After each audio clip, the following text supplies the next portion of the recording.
Howdy, everyone. Frankie here, New West Reset. Hello, how's it going? Welcome back. Thank you very much for shooting in, joining a fella here for another one, another live one, as a matter of fact. New West Reset Live, episode 184 here today. Sunday, August 23rd, 2026. Just a wee bit past 5 p.m. local time, mountain time. As always, coming at you live from the foothills of the Canadian Rocky Mountains, Calgary, Alberta, up in Canada there, eh, buddy? Oh, for sure, bud. Beautiful day today. 25 degrees Celsius, 80-ish. Low 80s Fahrenheit is beautiful, sunny, blue skies, bit of a breeze. I hope you're all doing well. Today on the show, this is a favorite series here for the live show. Another episode of the Pedestrian Oblivion series. This is going to be the craziest one. Buckle in now. Fair warning. Because this is the craziest out of all the Pedestrian Oblivion videos, film footage we've seen thus far. This is the Barcelonan, from Barcelona, Spain, Barcelonan Pedestrian Oblivion, here on the live show. As mentioned, 184 here today. This is the most insane. These are the most insane pedestrians so far, I think. I think they get the gold medal. Wow. Between the streetcars, the pedestrians, the bicycles, the horse and buggies, the traffic, it's chaotic in Barcelona, to say the least, man. Wow.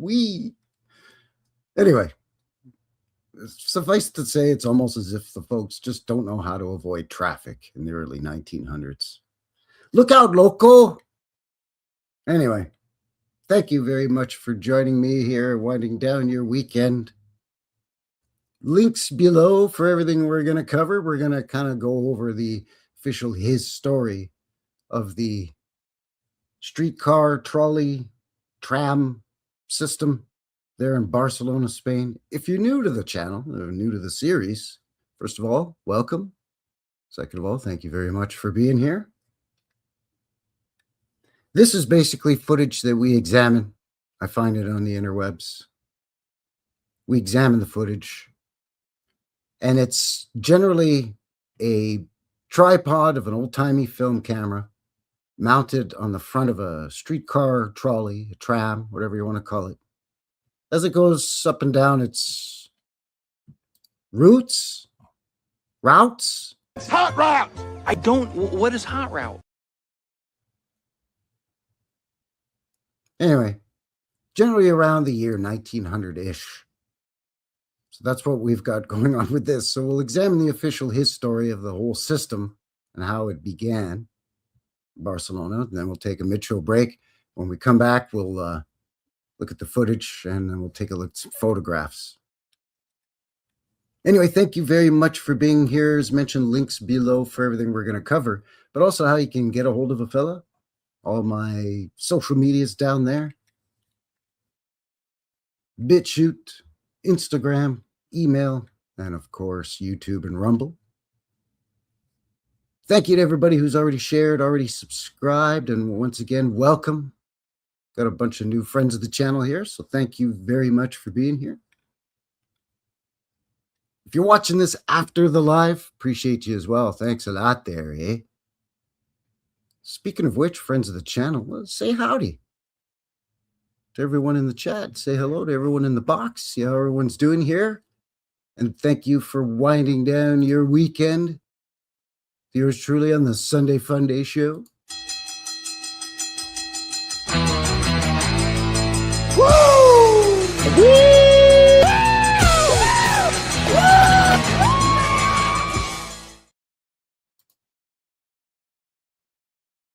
Kathy Broughton in the box. Howdy, Kathy.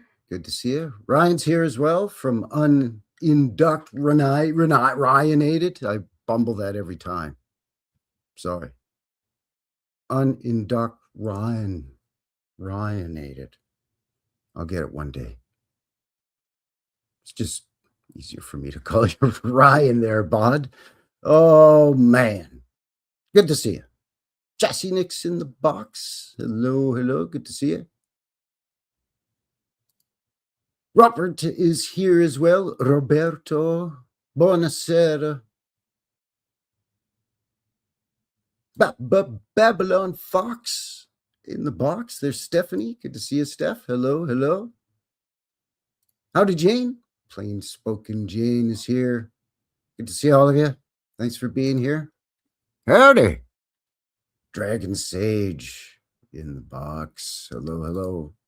Howdy, Russ. My neighbor up there in central Alberta. Russ, good to see you there. Howdy, howdy. There's Ross. Water the tree. How's she going there, bud? Channel Fitty Tree is here. Channel Fitty Tree. Hello, hello. Thanks, everyone. Good to see all of you. Yeah, I love this series. This just started off as a one-off. You know, finding the old-timey vintage film footage. And I love old trains, old streetcar trolleys. I love that. So it's a win for me because I find old footage of the old-timey trains. I'm going to find footage of the old trolleys and stuff too. And eventually you're going to stumble across where they mount the camera right on the front. And you get to see from the driver's perspective as it's going up and down the streets. We've looked at Vancouver. We've looked at, Chicago, New York, London. A couple of places in the UK, actually. It's insane. Absolutely insane.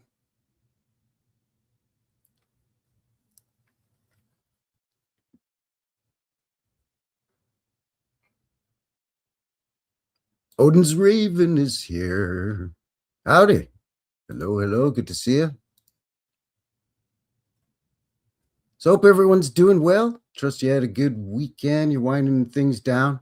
We've had some crazy weather here, eh? We've had some thunder showers and rainstorms, and then a really hot day, then a kind of a cloudy day with some showers, so the temperature cools down. Then it shoots up and gets hot again.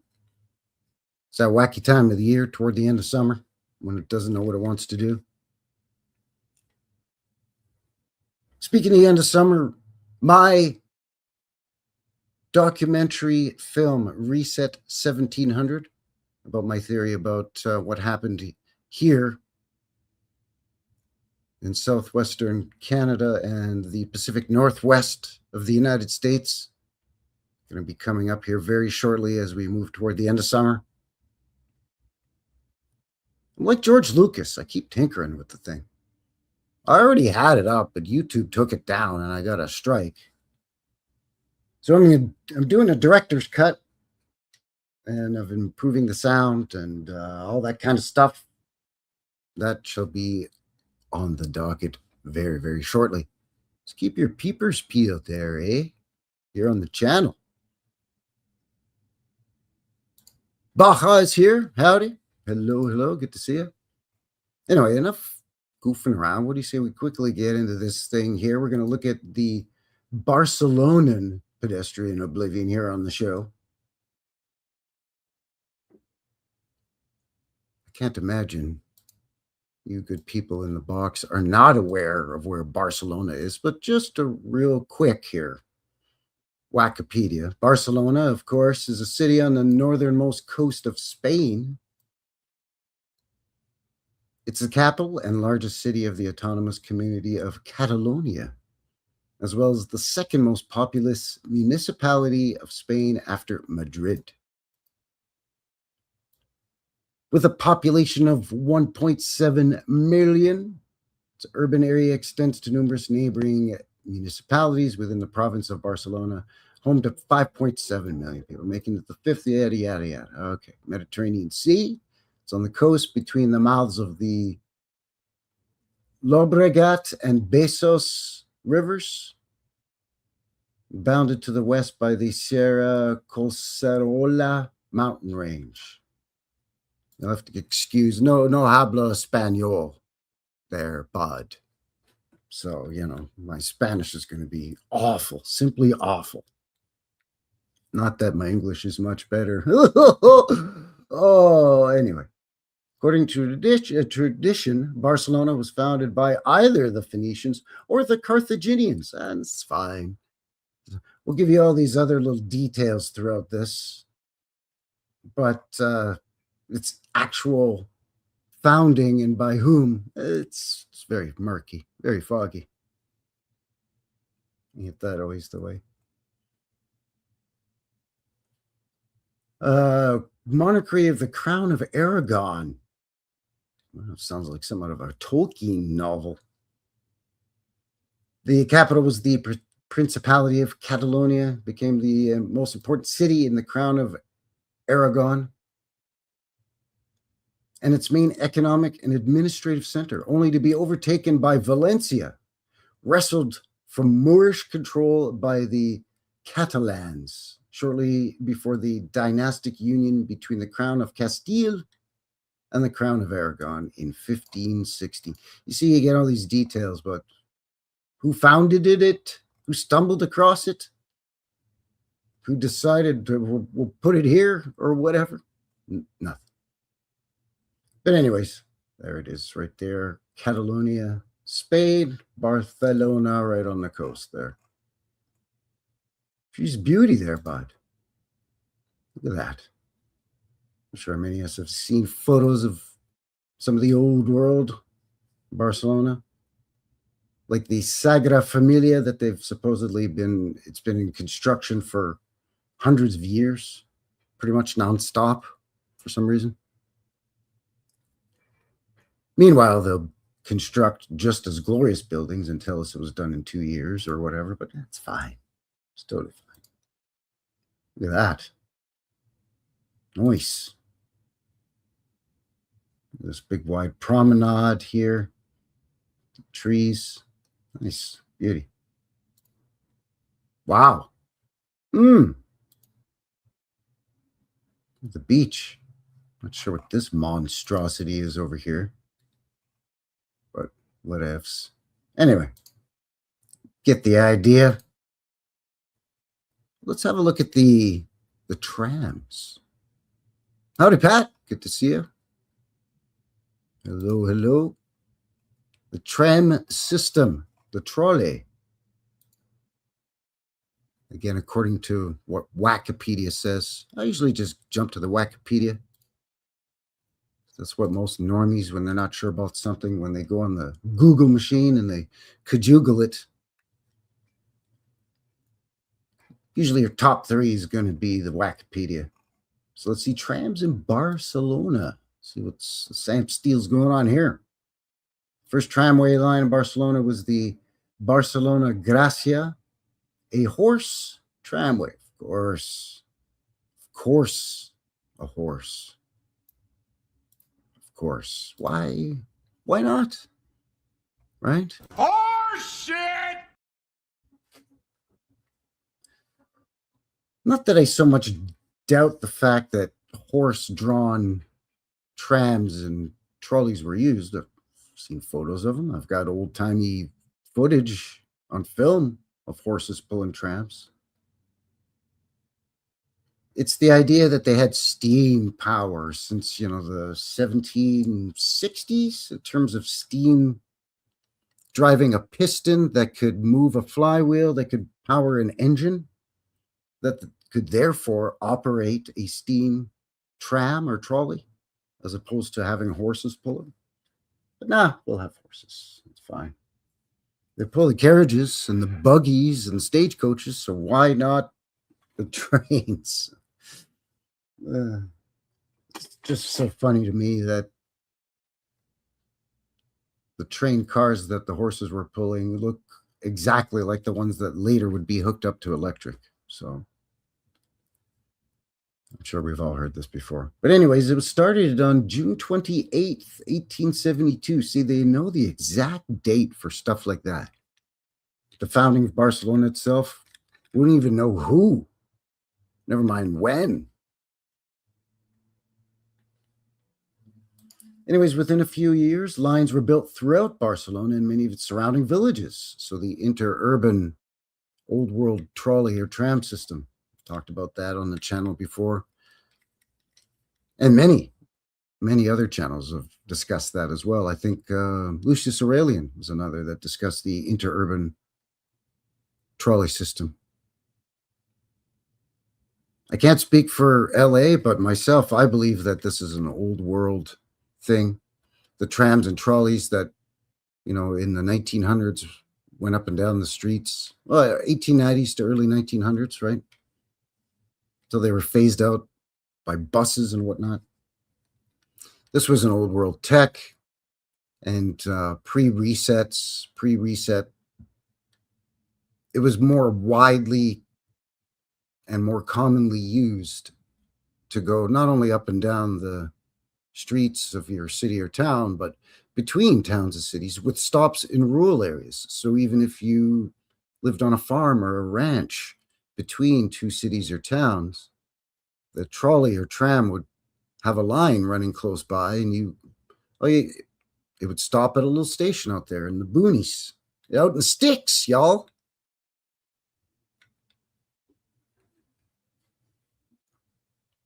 So they get into that a little bit here with saying it also serviced many of the surrounding villages. As the tramways helped to integrate the metropolis, these villages became quarters of today's Barcelona. So yeah, eventually gets swallowed up, right? Annexed.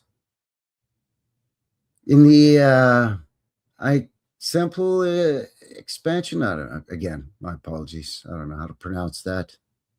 It looks crazy. But anyway, planned by the Serta plan, the tramways found that the wide streets and intersections with block camphors allowed easy turns.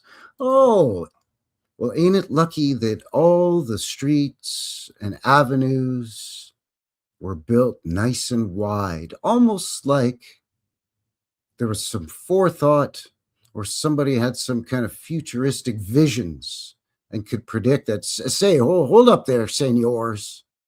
We need to build this wider, because one day there's going to be horse-drawn trolley and then electric trolley coming down here.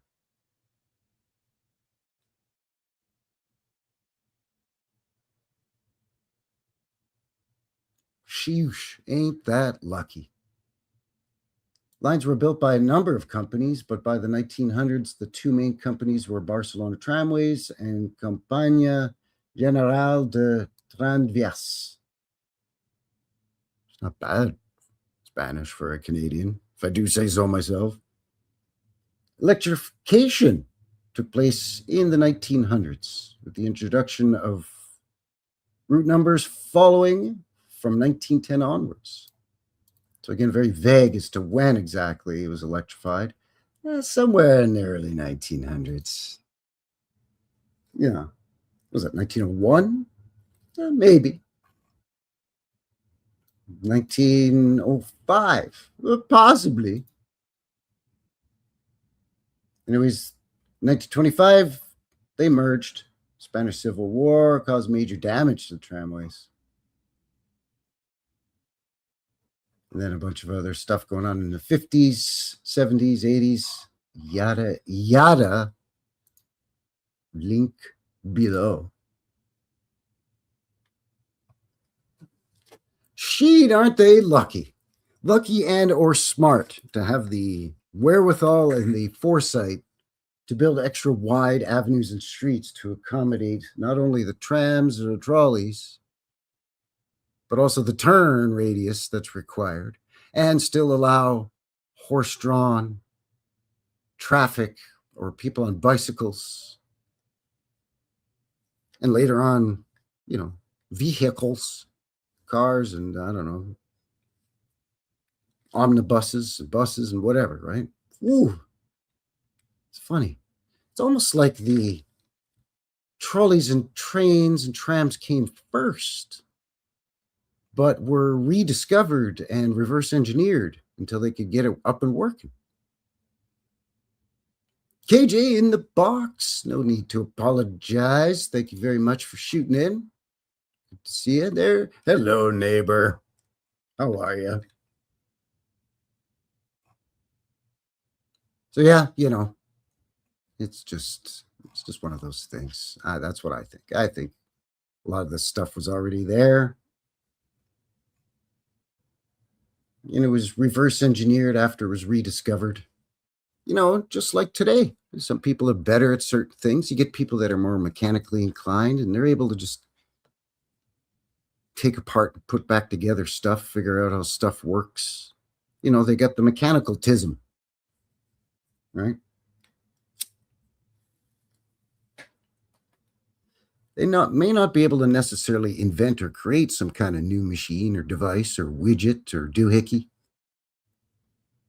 but they could sure figure out how one works and maybe even fix it if it breaks down, and maybe even work out a few improvements. MacGyver the thing a bit, if you see what I'm saying. Cousin Vinny over here, Freemason, says if there was a mud flood that raised the ground level, they would have had to raise the tracks, right? The original track would have been buried. Yeah, some of the track would have had to have been buried. I don't think there was as much track left as, a lot of people think. Like, I don't think that there was track, like miles and miles of track that was just buried under a few feet of mud. I think some of the track, depending on how bad certain regions were hit and when they were hit, some of that track is just buried too deep to recover. So if you're following along and it's fairly level and it's only 4 or 5 feet down and it's discovered, you can dig it up and follow it. But if the track goes down an incline into a deep valley, or was supposed to cross a ravine or a canyon or something and over a bridge, and the bridge is destroyed, then you lose the track or that portion of the track that goes down into the valley, and it's just too deep down to dig. So you're finding it in spots, maybe pockets that were not as badly affected. Of course, this is all conjecture, right? I don't know. So in some cases, depending where, land might appear to be just a very slight, shallow little ditch or valley between hills, but it could actually have been filled in from a mud flood and originally was much deeper. And at the bottom of the original slightly steeper and deeper valley, or space between hills, or what, lack of a better term, the old original track could be down there.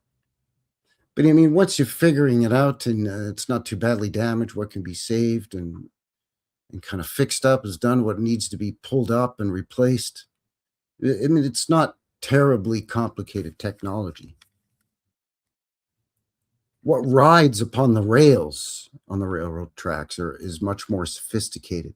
The wheels have to be designed in a certain way because there isn't independent suspension.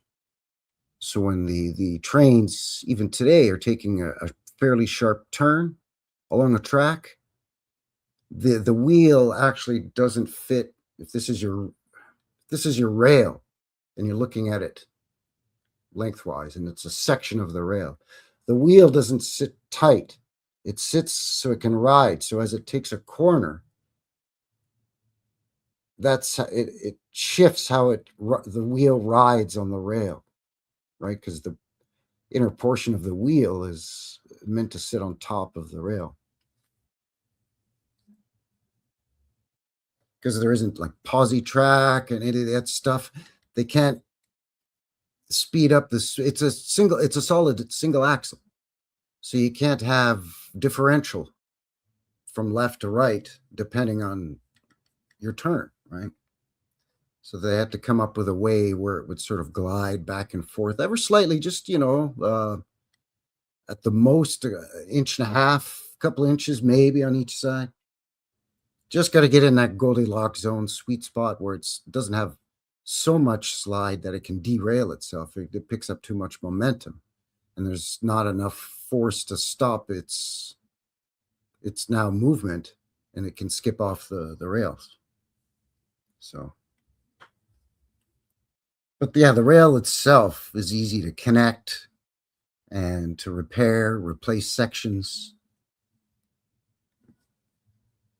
I think that's why initially they could get some of these old-timey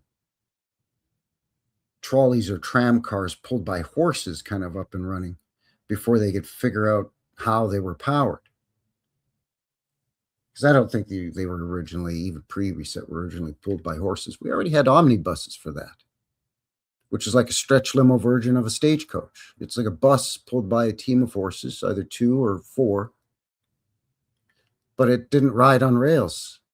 It had like 6 wheels, 3 on each side sometimes 8, 4 on each side. But it was like stagecoach or like a covered wagon kind of. But it sat like 30 people, and that was pulled by a horse, but you weren't restricted to a track. So we already had that. And those came out before the horse-drawn trams. So it's like a step backwards to have your horse have to pull something that's restricted to a track. That's why I think the technology was different pre-reset, and they weren't pulled by horses. It's powered by something, magnetics, electricity, something else. I don't know. Who knows? There could have been a lot of that too. There could have been a lot of melted track, or even track that was kind of fried out enough where it's, because we've seen as a result of earthquakes and volcanic eruptions when volcanoes go, where the track gets soft enough where it can warp, right? And it doesn't necessarily totally melt. But there could be instances where it's melted and turned into, what do they call that? Coke? The waste from, I don't know, smeltering stuff. I don't know. I'm not a metallurgy guy. But you catch my drift.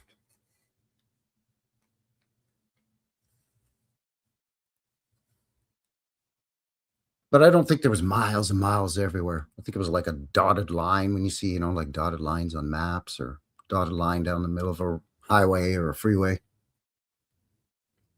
You might have a stretch of a few miles where that area didn't get hit as badly because maybe it wasn't as populous. So if it was a reset that was caused by man, like it was man-made, or the evil entities, because again, I don't know. Who knows? Slag. That's thank you. Thank you, Ross. Ross watered the trees. And slag? Yeah, that's what I was dancing around. Thank you. He who smelted. Whoever smelted, delted. Oh, I'm sorry. We are laughing.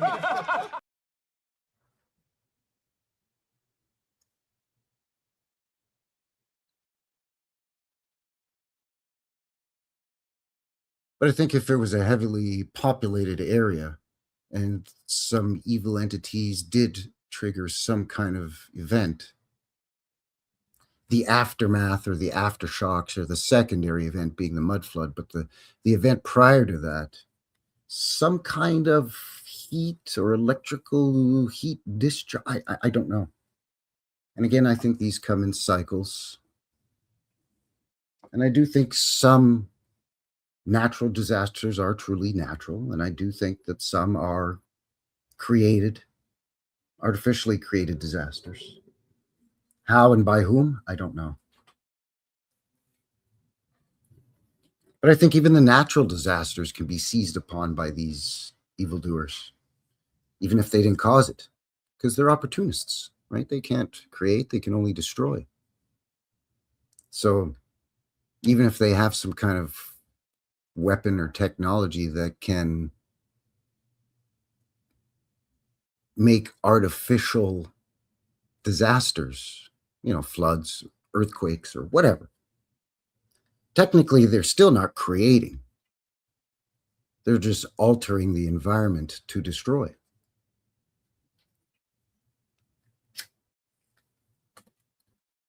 Anyways, I discussed this in my upcoming documentary, Reset 1700. A couple more weeks and it should be good to go. I'll have a live premiere and everything, and then the whole thing will be up on the channel. But one last link here that I've shared below. This is from the official transit, like the Barcelona, transit, their official site. They have sort of a history tab. Let me pull that up so you can see exactly what I'm jibber-jabbering about here now. This is from fundacio.tmb.cat.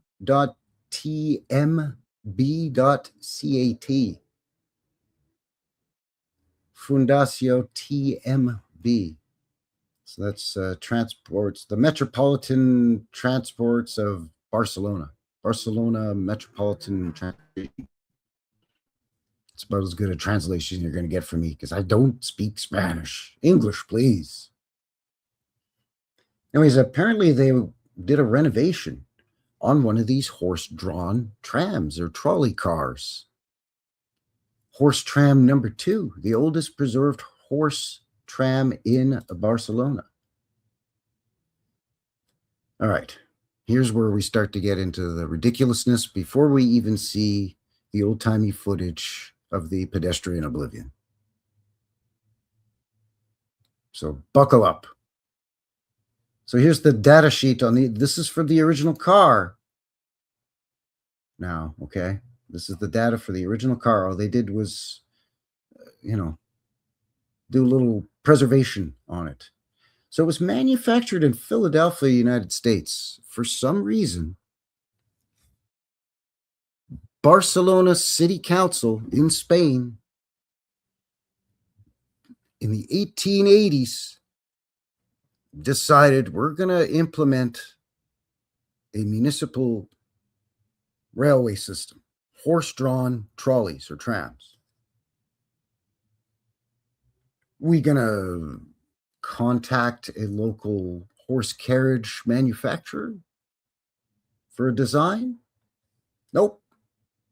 We're going to go all the way to Philadelphia, United States to order from a company that I presume has already been making these, and the United States cities and towns are already littered with this type of tram or trolley car being pulled by horse.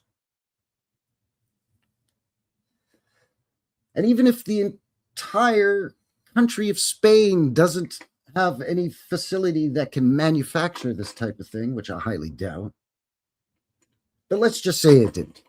What about France? What about Italy? What about Belgium? What about anywhere in the UK, like England, Scotland, Ireland, Wales? No? How about Poland? How about Ruskeland? No, I'm going to go all the way across to the United States to Philadelphia. Let me know what you think of that, because I don't know about you, but that doesn't make sense.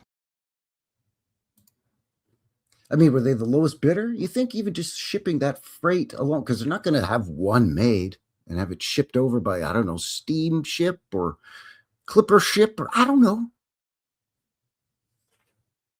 1870s, 1880s, probably some steamship, I guess. We get steam tech by then. But no, we're going to still have horses pull these things, even though we have steam tech.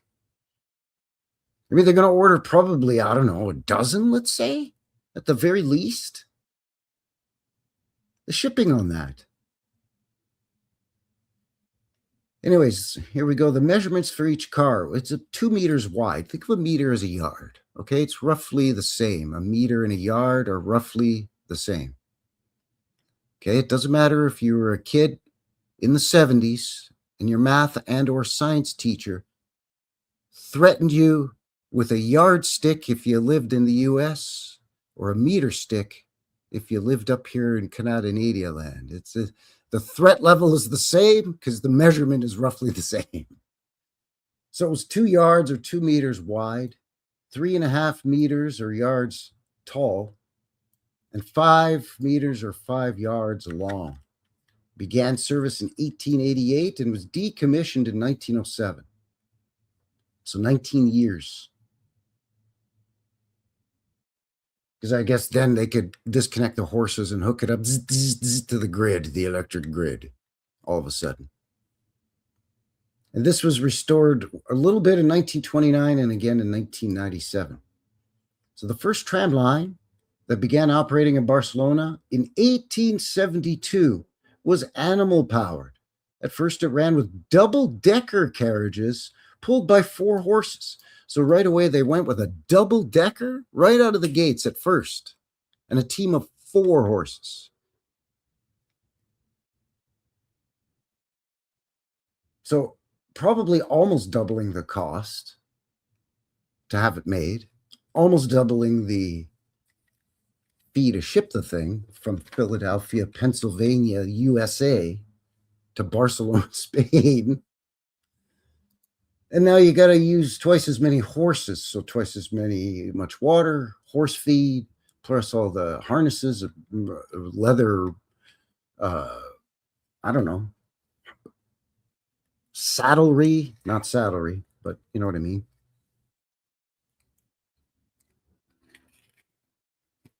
All the harnesses and reins and bits and, you know, all the block and tackle for the horse. So they didn't even test out a single decker first. They went right away with a double decker. Tram number 2 is part of a new series of trams that the company Barcelona Tramways and C Limited purchased to extend the service to coincide with the 1888 World's Fair. These trams were built on a simple chassis, the Brill, manufactured in the United States, to which the different components such as the wheels, shock absorbers, the brakes, and the framework were added. The result was a single-story tram. There you go. That makes more sense. With a front and rear platform, which was much lighter and easier to maneuver and could be pulled by only 2 horses.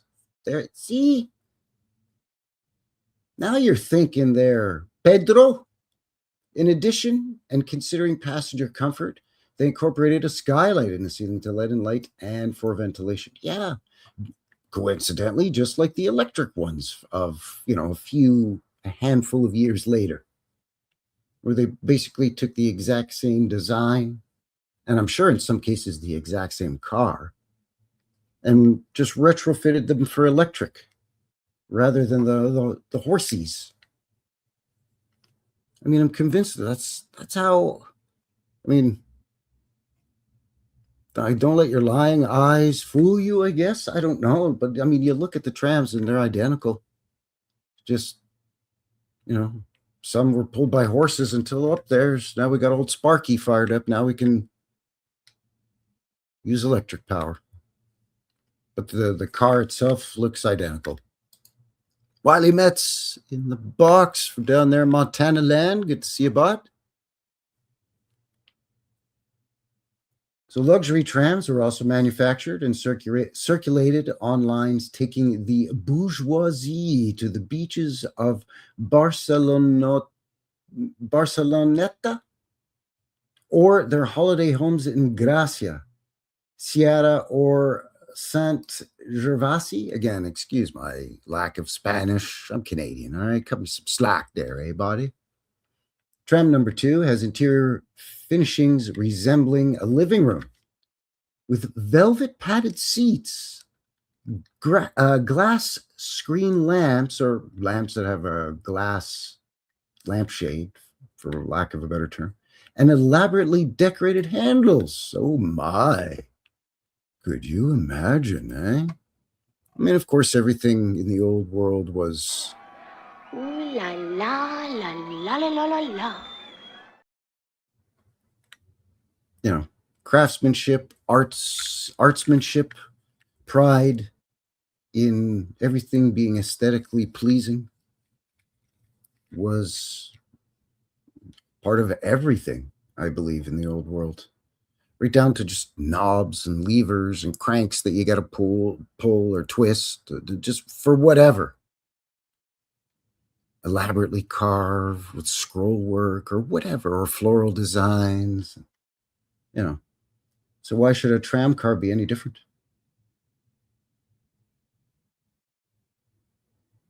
In 1899, the city's tramway lines slowly converted to an electric system, and the first carriages with Brill chassis were withdrawn, although some of them were adapted to be used as trailers.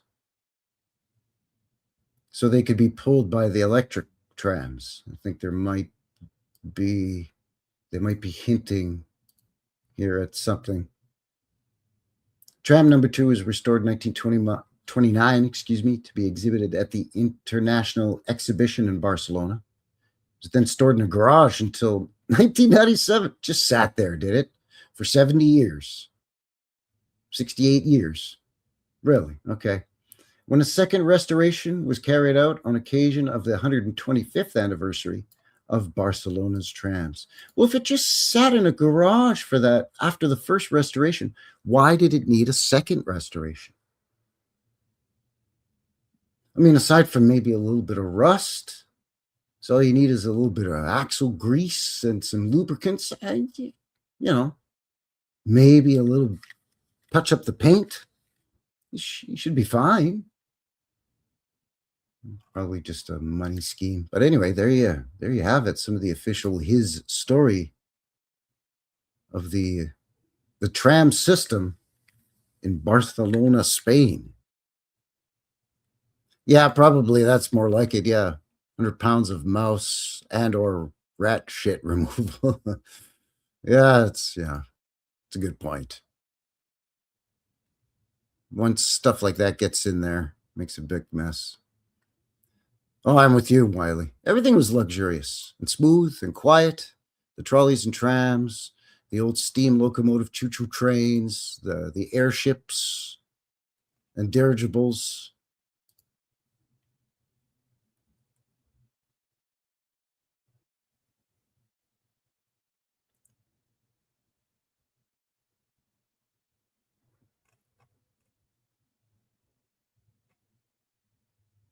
What are we looking at here? 3/4 of an hour has gone by. You know what? How about before we take a mid-show break, we jump right in to the meat and potatoes of this thing, the actual Pedestrian Oblivion footage itself. We'll take a look at that. We'll chat about it a little bit slightly afterwards. Then we'll take a mid-show break and we'll come back. Further discussion and look at some photographs as well. What do you say we do that instead? Huh? Sound good? Sound good? All right, let me pull this up. So, incidentally, not only is this, again, you prepare yourself now. Again, fair warning. Buckle up, because this is going to be some of the wackiest stuff you've ever seen. In addition to that, it's a pretty good length of time for the footage. It's about 6.5 minutes. Sometimes I can only get 2 or 3 minute clips, even adjusted the speed, so the speed is proper. Sometimes the most you can get out of something is, 3.5, 4 minutes. So this is 6.5 minutes. And the time frame, it's quite early on, 1908. And again, this is Barcelona, Spain. I'll cue it up for you. And as per usual, I'm going to start and stop it so we can comment as we go along. And again, what I love about these, and I think what's become so popular about this series, is two things. The first being just the crux of the whole thing, the meat on the bone, is the people whipping in and out in front of the trolley or the tram. The camera's mounted right on the front. Traffic's whizzing by. People are whipping in. Pedestrians aren't even looking and they're crossing. Now, yes, some people are mugging for the camera. They could see the cameras on the front of the trolley. And back then you had to manually crank the cameras. So there's somebody operating the camera. So people are going to start mugging for the camera and running alongside and riding their bikes and weaving in front of the trolley, of course. Mostly kids, because for some reason the streets are littered with children in the middle of the daytime. Without any kind of adult supervision, keeping them safe from goofing around with these streetcar trams and trolleys. But that's the first reason, is just the seemingly oblivious behavior of these pedestrians. But secondly, you look in the background and you see the buildings, and a lot of times they haven't been brutalized yet. A lot of times you catch beautiful architectural details in some of these old world buildings. A lot of times you can see some old antiquitech up there in the background too. You get to see how the people are dressed as they go about their daily lives back in the early 1900s, most especially if they're either not aware of the camera or could care less and they're just not paying attention.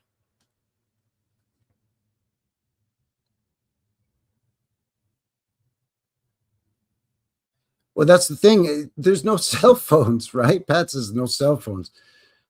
So yeah, there's no excuse for not being aware of your surroundings and being distracted, because nobody's walking around with cell phones or even portable radios. So, you think what your mama always taught you: look both ways before you cross the street, stuff like that,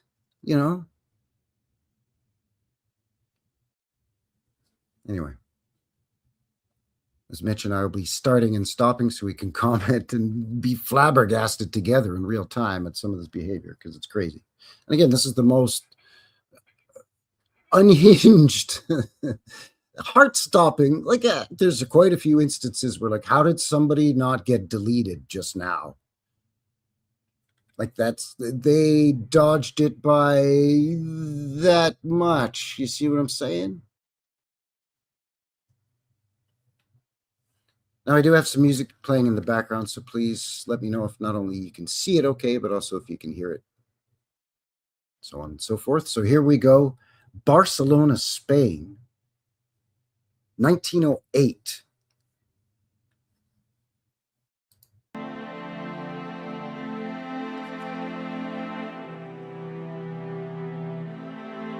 So right out of the gate, we're 3 seconds in. Right out of the gates, people are not only running and ducking and dodging and diving, dipping and dodging in front of the tram, but you get this guy right here in center frame just lollygagging across without a care in the world. Dirt-oop, dee-doop, dirt-oop, dee-doop. Come on, buddy.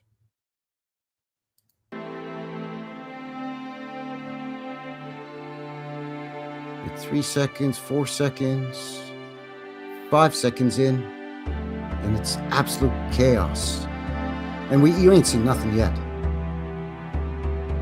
Look at this. We got an old car. Oh, the guy on the bike almost hits the car. Or the car almost hits a guy on a bike. And you get a bunch of jackasses on their bikes. All kids. Fixing to run into each other, knock each other off their bikes. One of them could tumble onto the tracks. What's going on here?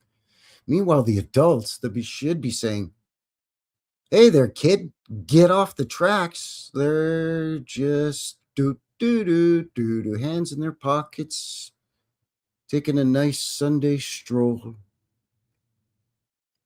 So this is 1908.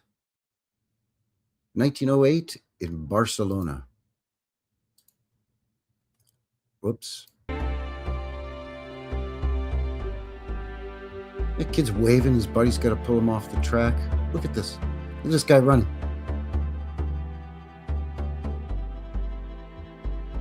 You got people stepping. Now, again, these are the people that are mugging for the camera, right? Like they're like, hey, look, a camera. Hey, hi, mom, right?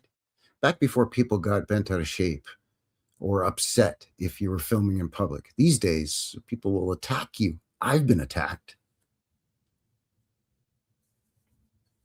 Back then, it was like, whoopee. Still a fairly uncommon occurrence in 1908. Even though Edison supposedly was going all over the place taking film, and the Lumiere brothers supposedly were doing the same.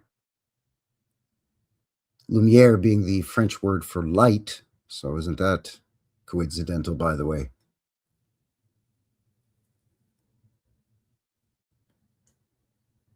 So the kids on bikes are goofing and mugging for the camera. Some of the adults are too.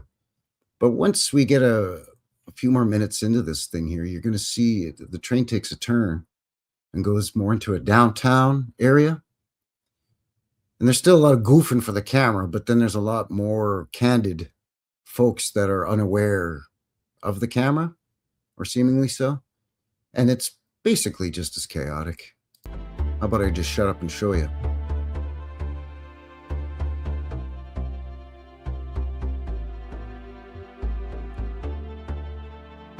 These kids just zipping in and out in front, barely getting out of the way when they're standing. Kids on bikes, not watching where they're going. Now you've got adults doing it because, hey, why not?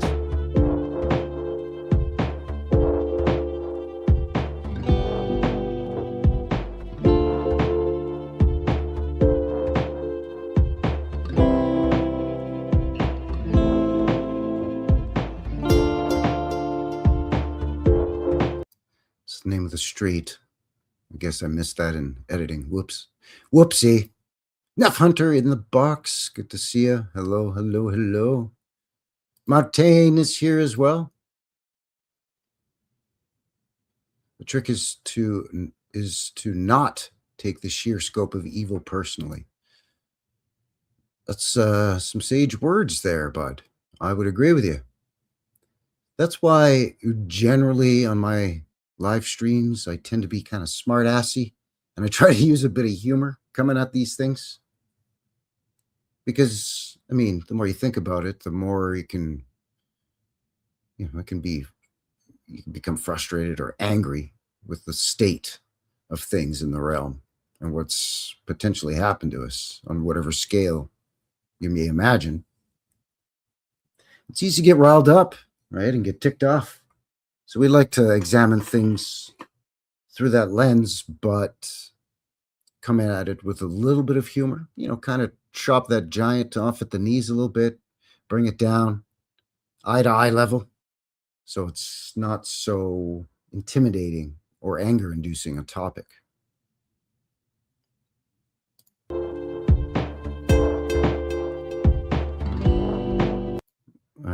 Now we're entering into some insanity. Again, the behavior of everybody, mostly the kids, they're mugging for the camera, but a lot of people in the background completely unaware of the camera.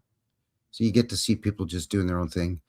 And again, I cannot stress enough just the beautiful construction of all of the structures in the background as the trolley makes its way up and down the streets. It's quite exquisite.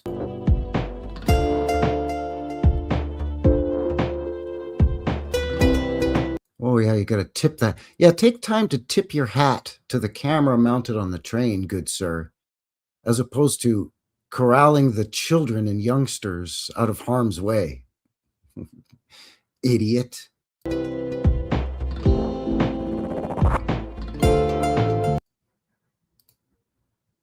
What's the old saying? I got to laugh to keep from crying, right?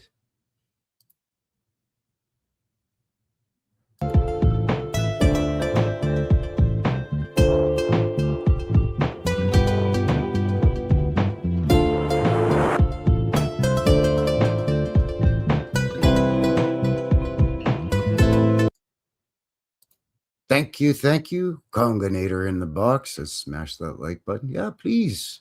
Help a guy out there, eh, bud? If you don't mind. Appreciate that.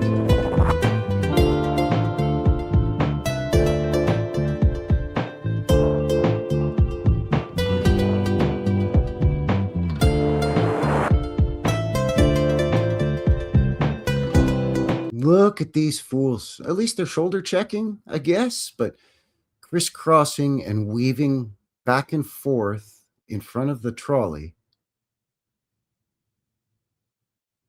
Bicycles haven't changed much in, 150 years, really.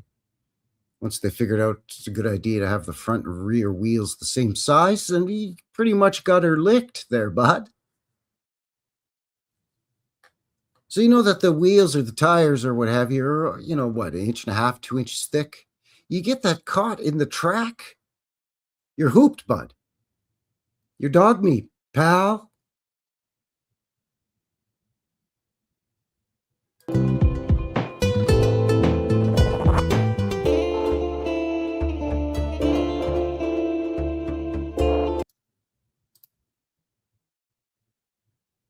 "1908. Plain-spoken Jane asking, what year? I missed it. 1908, Barcelona, Spain.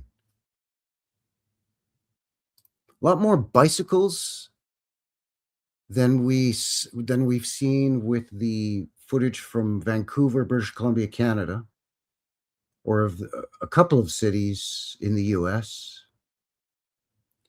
It seems that in Europe and in the UK, bicycles were slightly more commonplace for whatever reason.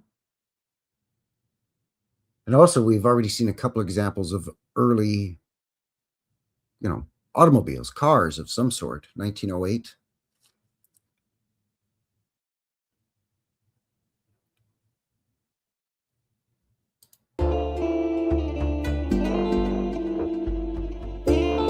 Right there, you get your wheels caught doing that, bud, that trolley's running you over. It's not going to stop in time. Knucklehead.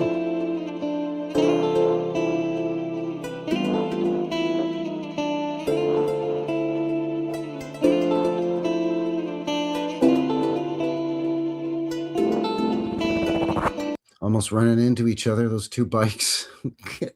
Idiots.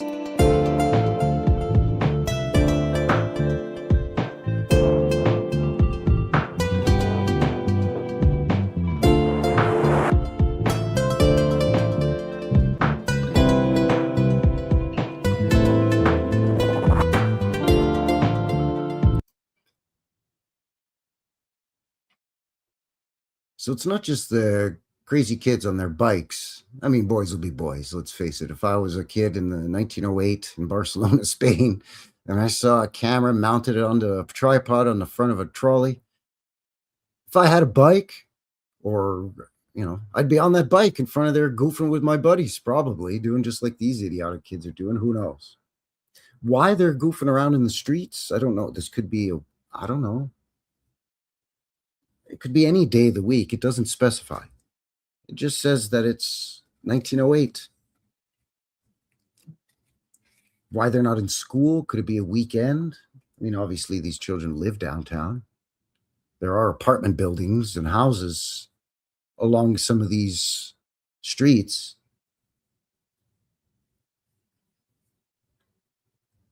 But even if they're just outside playing, like, why are none of the adults saying, hey, look out there? Hey, mijo, careful there.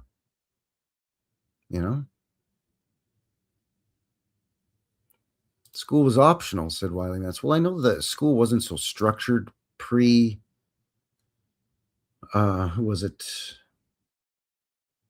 Rockefeller, Carnegie.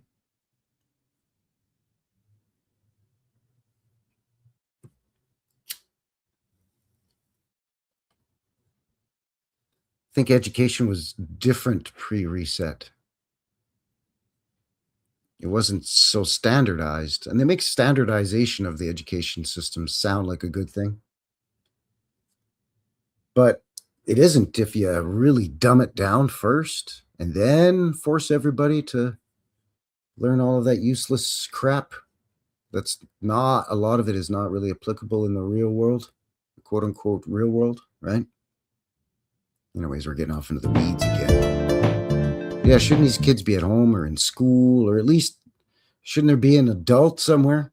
Their mother, their father, their uncle, their auntie, grandmother, somebody saying, hey, get out of the way, grabbing them by the ear, giving them a swat on the rear end, and pulling them out of from the tracks, out of the way of the trolley. No?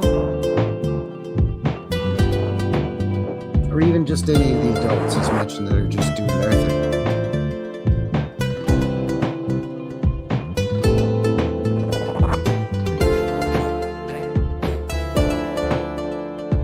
Okay, so look how nice this is.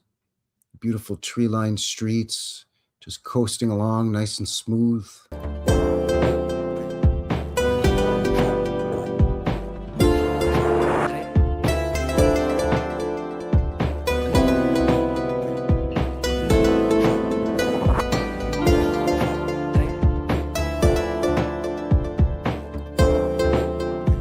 Yeah, exactly. Timmy, watch it for the trolley, you dummy. Yeah, right? Like, wow. Like, if I was that kid's father or uncle, I'd be out there just like, hey, Pedro, yelling angry Spanish father words at you. Come over here. You know? You got time to play in the street. You got time to help me with chores around here. We got firewood that needs chopping or whatever. Phil Henry's in the box. Good to see you, Phil. Howdy. Look at people darting back and forth too here, because you could tell the train is slowing down. The trolley's going to slow down for one of two things: a slight bend or curve, or it's approaching a station. Because it doesn't seem to slow down when there's people goofing around in front of it, or traffic whipping back and forth in front of it, not paying attention. This guy standing in the middle of the road with his hands in his pockets realizes it's coming. Guys with their bicycles standing in the middle of the line.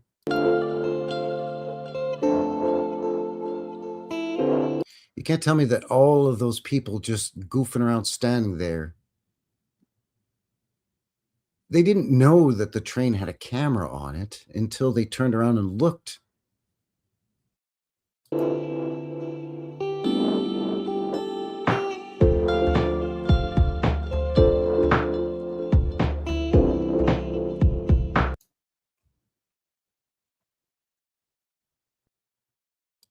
At least nobody's staring at phones like zombies. That's true.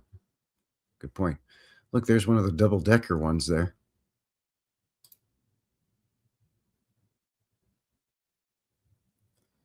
Track rage is a real thing. Yeah, they're trying to piss off the guy who's driving the trolley. Possibly. You know. Yeah, let's screw with this guy. What's the worst he can do? Stop the trolley, get out and chase us? Right? Robert thinks that these could be fake. I mean, there is a possibility. I do use the original raw footage when I can, though. There are speed corrected, color added, AI assisted versions of this exact same footage that we're looking at. I don't like those. I don't like anything AI. I can't stand AI. I'm actually got a bit of a burr under my saddle regarding a couple of content creators in our community here on YouTube that are starting to use AI for little intro videos or their thumbnails. And I'm like, that's a slippery slope. Shouldn't we be standing up against the use of AI, lest it infiltrate even more and more old photographs and old film footage like it already has? So I try not to. I mean, as far as I could cross-reference this from a few sources, this is the original raw footage. And this time I didn't even mess around with the exposure or the contrast. I just left it as it was. I mean, There's always the chance that there is some AI. But, I mean, I've been doing this for 6 years. I've seen literally hundreds and hundreds and hundreds of hours of old-timey film footage like this. So, not that I'm completely foolproof, but I'm pretty good at being able to tell what's been monkeyed with and what hasn't been monkeyed with. Not only with old film, but old photos too. But yeah, there is always the chance. So, but for me, I'm very anti-AI. I don't use AI for my thumbnails, for my videos, or for my live streams. Nothing. I think it hurts your reputation. You're trying to find the truth. So why are you using artificial intelligence when you're trying to sift through already enough artificial shit to try to find a tiny little gold nugget in a big mountain of bullshit? But the only thing AI is good for is collating information. But you still got to double check whatever AI has used as its source, because sometimes it uses Reddit or Facebook as a source, and you're like, oh, yeah, that's great.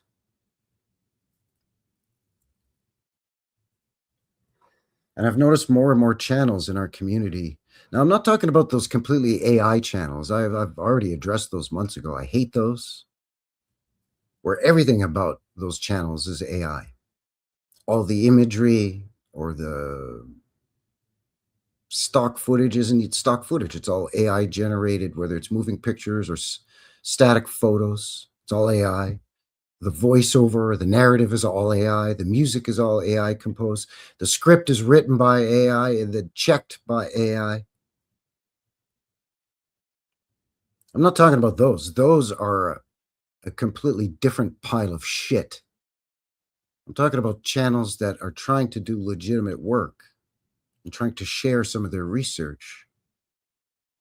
But their thumbnail for their video, on no matter what platform they're using, is created by AI. Or their little intro video is AI. Or they have cutesy little skits or whatever, and it's AI stuff. I don't like that.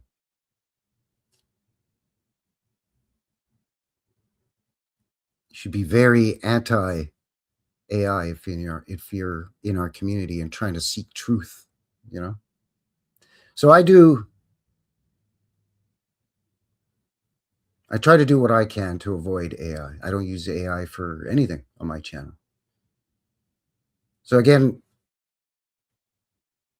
this footage, from what I could cross-reference, is the original raw footage that hasn't been altered. But again, you never know. I just do my due diligence, and all I can say, I guess, is to the best of my knowledge, this is the original stuff.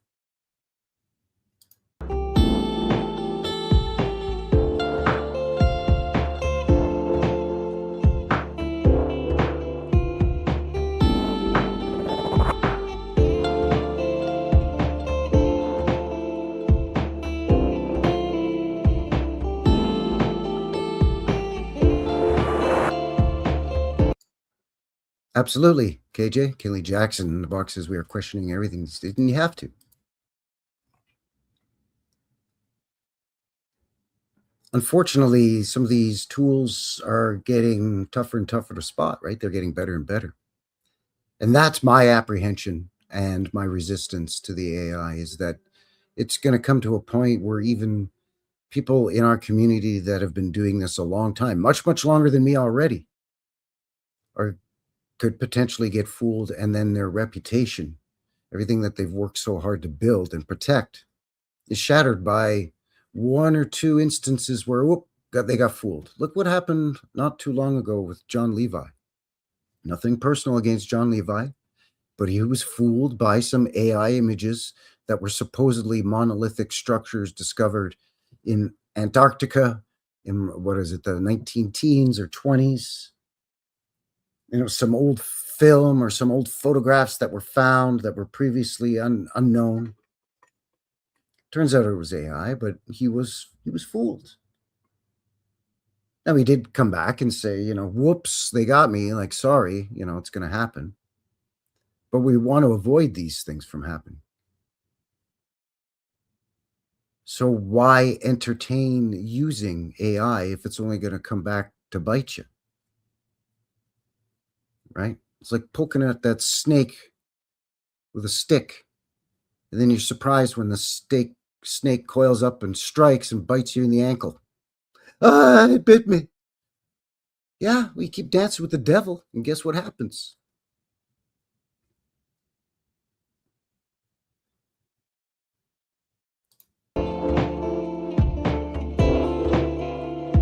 Look at how these horse-drawn carriages and carts and stuff are squeezing through the people as the trolley or the tram is coming in the opposite direction too. Like, just absolutely no regard for safety. There's seemingly no spatial awareness. Again, nobody pulling kids out of the way. Grown adults standing in the middle of the train track or the trolley track line until the very last second.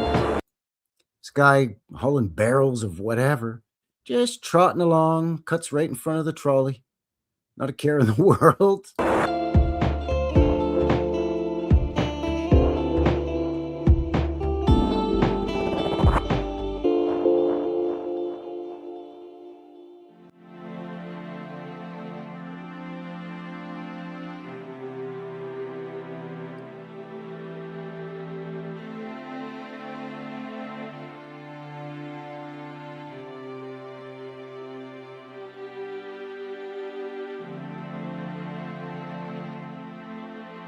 See, now this tram or trolley appears to have had to have slowed their speed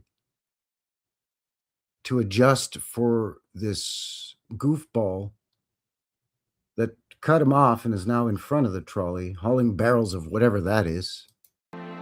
Wine or olive oil or whatever they do over there in Spain. I don't know. Vinegar.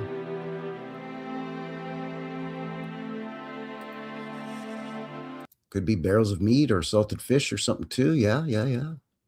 True. Something that they're taking to market or what have you. Howdy, Annie. Orphan Annie in the box. Good to see you.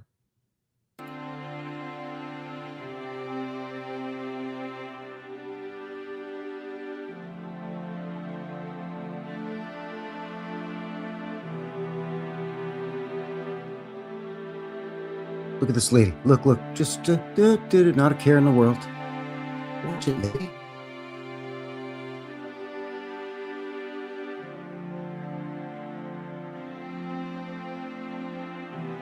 Guy running on the track and his sound-minded friend pulling him off. Hey, buddy, what are you doing, man? Like, fun is fun, but probably best you don't jump in front of the freaking train. Just saying. You know what I mean? Just saying. Ubukan in the box. Good to see you there, bud. Howdy.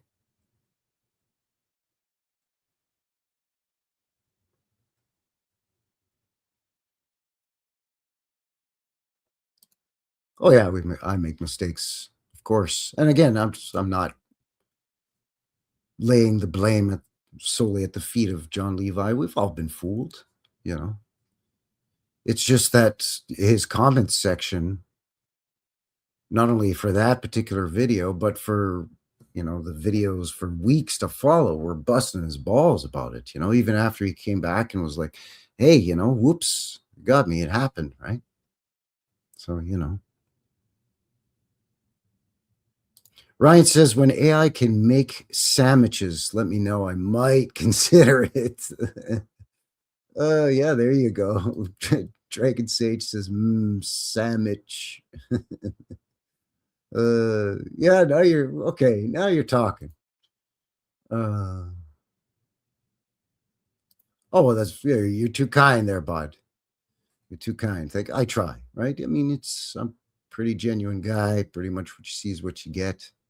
Those that have been around the channel but have met me, pretty much same guy. I like to have fun here on the show. I might ham it up a little bit, but basically what you see is what you get there, bud. You know what I'm saying?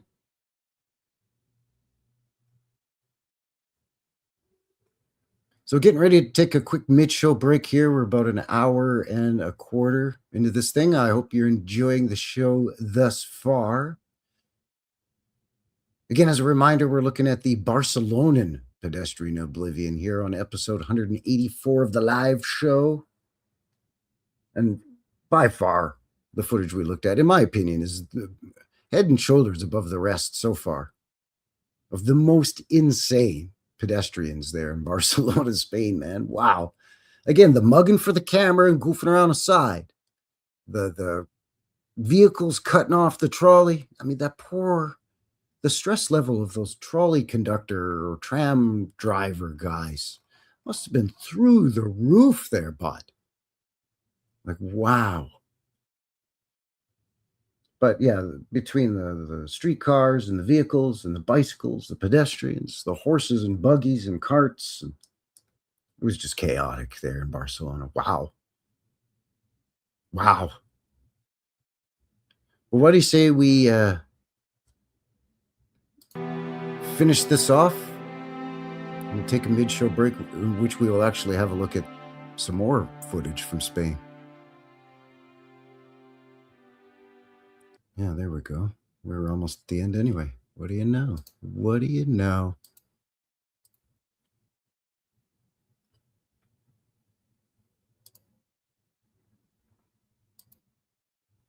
So this one is from slightly more recently. This is from the 1930s. And we're going to move out of some of the larger centers like Barcelona or Madrid. And we're going to visit Granada? I don't know. And Seville. Like I'm the Barber of Seville. I only know Seville from Barber of Seville, and I only know Barber of Seville from the Bugs Bunny cartoons. So yeah, this will be 1930s Granada, Spain, and Seville, Spain.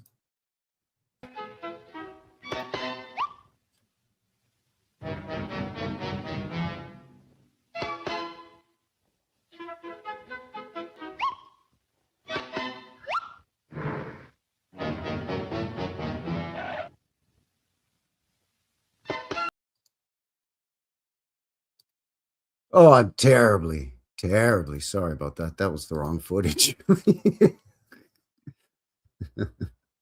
All right, quit screwing around now. Okay, here's the legitimate stuff.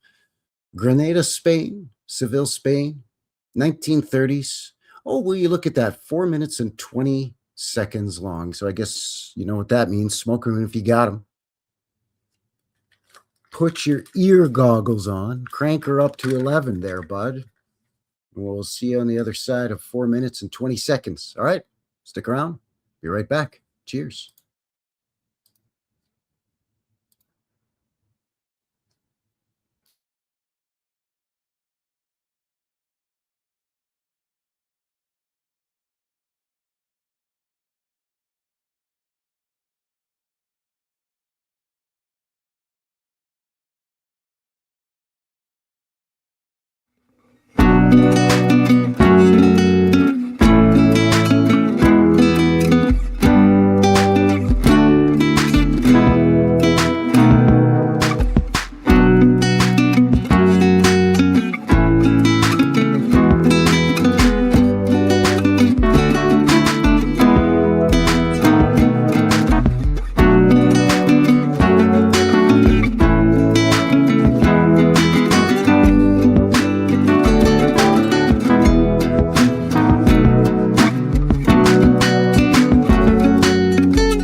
All right, and we are back. Welcome back, everyone. Frankie here, New West Reset. Thank you very much for shooting in.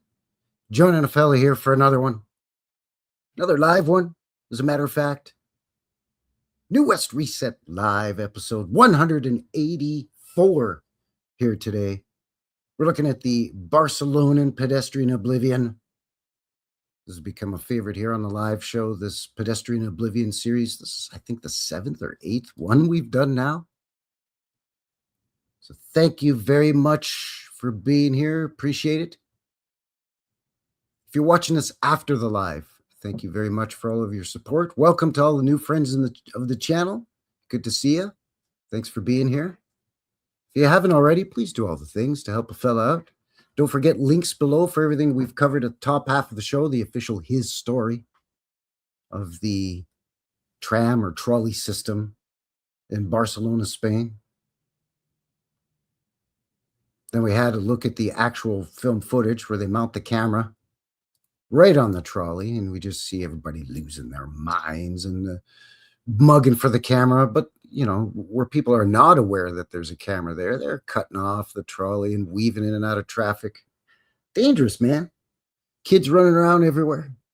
Nobody looking out for nobody. It's like they don't know how to avoid the traffic in the early 1900s. It's like, look out there, loco.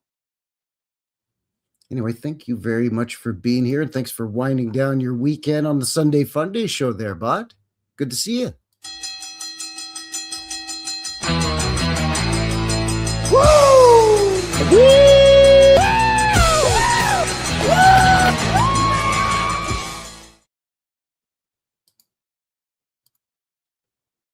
By the way, if you like that kind of old-timey vintage footage, please check out my second channel, New West Rewind. Every Saturday, I upload old-timey footage. Usually I put it to music. It's usually Canadian content, but not always. There's all kinds of stuff there. Old trains, old street scenes with trolleys like we've just seen. But also, you know, just I dig in the darkest corners of the interwebs to brush away all the spider's webs, cobwebs, and blow off all the I'm like Indiana Jones. Find this old timey stuff. So head on over there, please subscribe, check it out. Link below as well for that. And again, as mentioned, for everything that we covered, the top half of the show. What do you say we look at a few old photographs? I don't have a massive file on this because the footage kind of speaks for itself. But with that said, got some nice shots here of Barcelona from the 1890s to the 1920s. And much like the Pedestrian Oblivion footage we watched prior to the break, this is going to be various photographs, so like various subject matter, right? It's going to be street scenes, but then it'll be some specific buildings, and then some of the trolley and tram cars themselves, and so on. No particular order, really, is what I'm getting at. So these are all from Barcelona, Spain, all between the 1890s and the 1920s. And again, no particular order. But just to give us a nice wide berth of what was going on, wide breadth of what was going on around that time period. So again, there's an example of a really wide street. You could see that it looks like there's tracks for 2 trolley lines. All brick or stone of some kind here. But we're still not electric at this point. Oh, we might be. We might be electric here. Definitely no cars, though. We're still horse and buggy. Big, wide streets and avenues. It's a good thing they did that so that, you know, decades later, we could put in the trolleys. This is one of the seaports there in Barcelona. I thought the tall ships were really fantastic looking, but, you know, not to mention all of these exquisite beauties in the background here. But also of note is just the sheer size of these what appear to be stone or block walls all the way along. But then with these ramps, so you could transport materials up from this dock, which is also made out of some kind of stone and is itself built right down into the water of blocks of some kind. You can see, well, you can see here a little bit right here.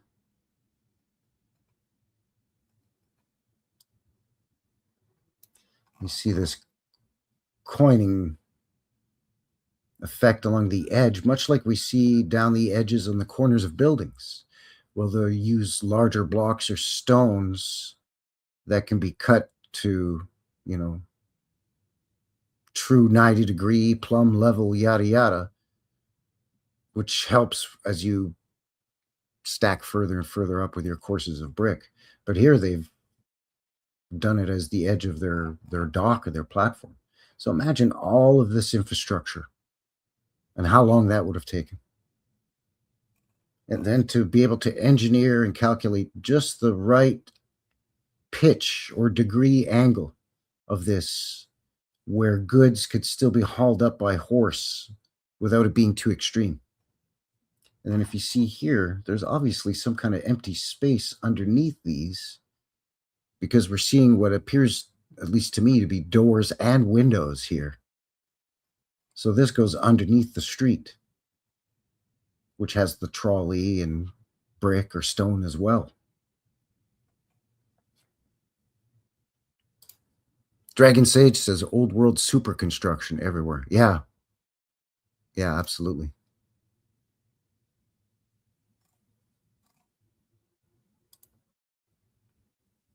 This photo isn't old, but the structure itself is. What an unusual building. Some kind of, not all of these were labeled. And to be honest with you, I couldn't be arsed to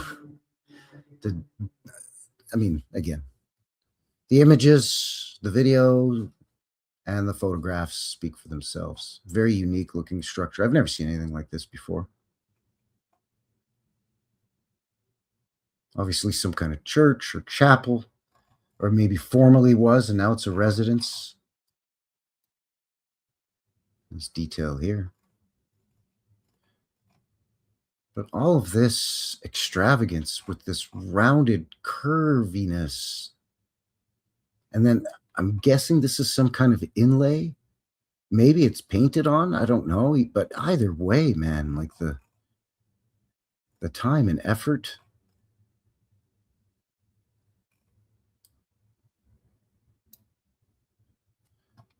I know that Spain is kind of known for having what was mentioned even in previous articles we looked at. The top half of the show was Moorish influence, but I don't even think I could call this Moorish. I mean, it's just very unique. I've never seen anything like this. Like maybe this sort of onion dome, sure. You know, these to some extent, but with just all the curves and the waviness to it. Very exquisite, very labor intensive, but very unique. I mean, possibly could be Templar. I don't know, man. Like this looks something like an illustration you'd see from a Mother Goose or a fairy tales book for children, where somebody's done some neat illustrations and it's really stylized. You know what I'm saying? But I mean, it's pretty crazy.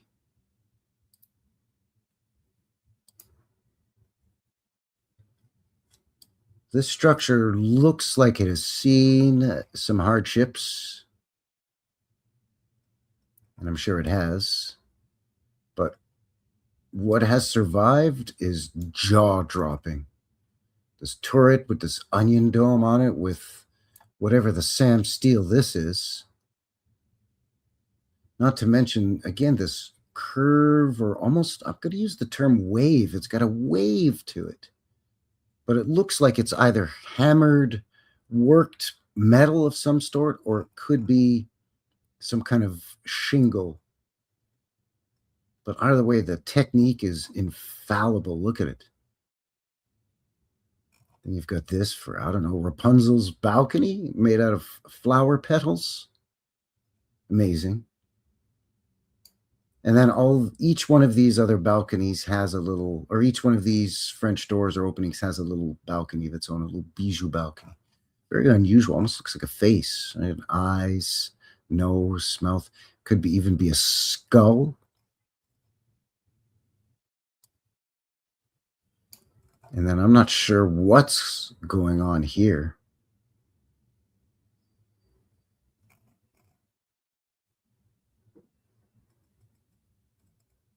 Very strange. But then look at the mosaic tile and all the nonsense all over this beauty next to it, too.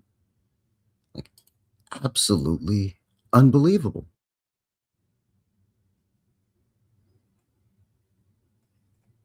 Like, it's pretty amazing.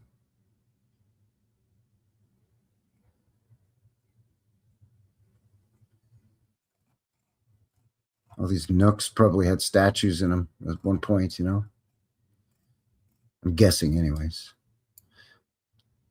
Pillars look awfully stumpy, so how much you want to bet this used to go down much further? More similar to this, which probably in and of itself goes down further, as we can see here, and here, and here.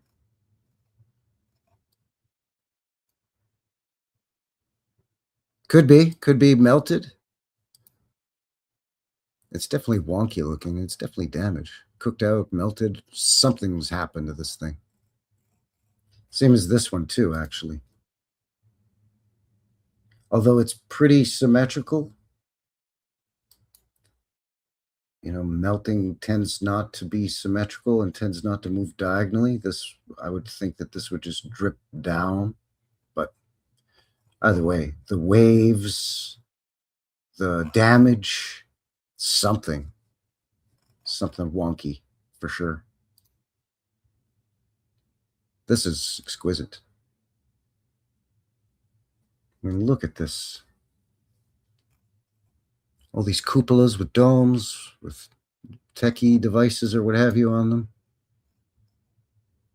All the arches, all the little balconies, statues, the beautiful plaza. Look at fountain here. The trees and the shrubbery. Again, tree-lined streets. Sure, not a problem in the old world. Then all of this, absolutely lovely. Now, look at how wide this is and how wide this is. And then keep in mind that this is just a median. This is just a thin strip of either concrete or stone or both stacked up on what was already a wide-ass promenade, a huge wide avenue or street. Why? You know, these buildings were built way before this. So why were they built so far apart? Why are these streets so wide? Again, to accommodate stuff that didn't exist yet? I don't know. It's one of the biggest things that keeps me baffled, befuddled, and bewildered. Look at all of this. And how much you want to bet that in the old world too, like city parks and green spaces like this, these trees would have all been fruit trees or nut trees. So you could just go to the park and pick apples, oranges, limes, whatever they grow in Spain, man. I don't know. I ain't never been there, man. Various nuts and stuff. You know what I mean?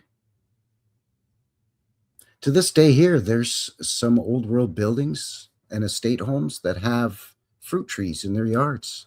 And there's 2 old city parks that have apple trees in them. I go and I pick apples there.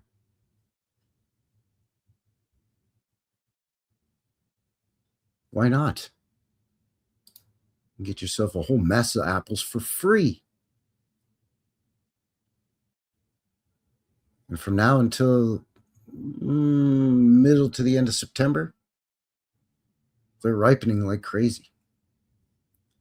This is the port of Barcelona. This is roughly 1860, so there are a few photos here that are beyond the 1890s to 1920s, but here's another example of the street with some kind of retaining wall and then some kind of stone or brick here. This is built up and we've got streets or something on top of this. And then I don't know what's happened here, but you can see that there's an empty space inside here. So this is all hollow or a structure. It's not solid. And look at this up here on the hill. What a Sam Steele is that? I don't know. Some star fort or something? With a citadel? I mean, this whole thing is probably a star city, actually. With all of these points coming out onto a waterway. They just call it a harbor or ports, but it could very well have been a star city. Here's that Familia Sagrada that's been in constant construction for 400 years or whatever they say.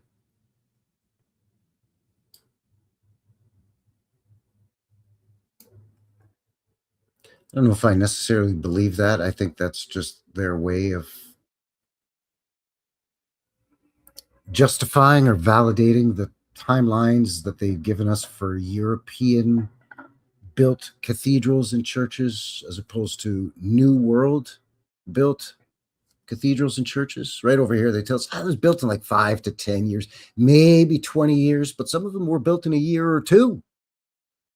But over in Europe and in the UK, no, some of those have took 30, 40, 50 years, 90 years. Heck, some of them took hundreds of years. Some of them they're still been working on. See, so that's a way that they could further manipulate the timeline, in my opinion. I mean, don't get me wrong, it's a beautiful structure. But I think they're just adding on to and constantly adding on to something that was already there. And they say, oh, no, we've just been building it from the get-go. Really? You're going to follow the same blueprints and diagrams and all of the outside influences are going to remain the same and are just going to be frozen in time for you. So you can just continue to build this and follow all of the original designs over not only decades, but hundreds of years. Really? Is that what you're telling me? I don't believe you. Look at this. This thing's amazing. This is in Barcelona too.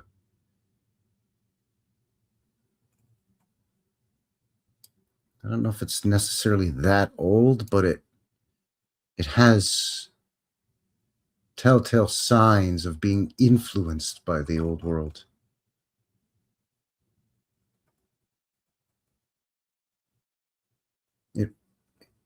It whispers old world.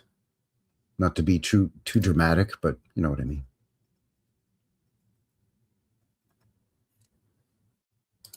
KJ says, no effing way I'm getting on that. Really?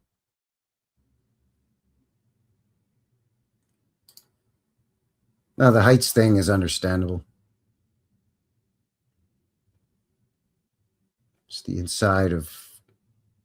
I'm sorry that I should have maybe researched these a little bit to get better, however they're labeled, but it's the inside of a church or cathedral somewhere in Barcelona. Just make note of the massive arch and how high it is.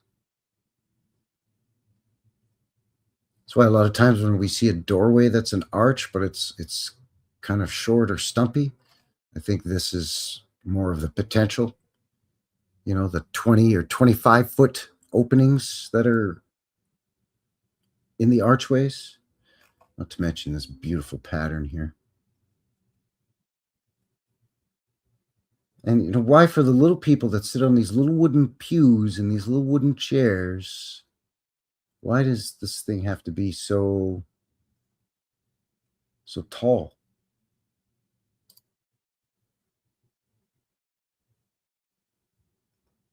Some ancient fountain. Look at these columns, the capitals on them, and the peaked arch. This could be a monastery or a convent, actually, if memory serves. That could be what this is, I think.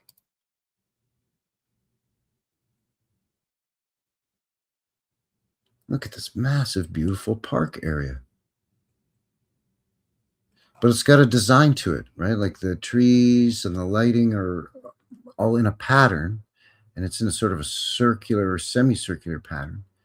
But you've got spots for shade, parts for sunshine, and then just all of this in the background, man. Incredible. Of course, you got to put your crappy sign up there. Looks fantastic. Really, it really highlights all of this old world craftsmanship and artistry just perfectly. It's like the jewel in the crown. Nope, that's this. Sorry. Yeah, these are all people. Yeah. I think this is the market.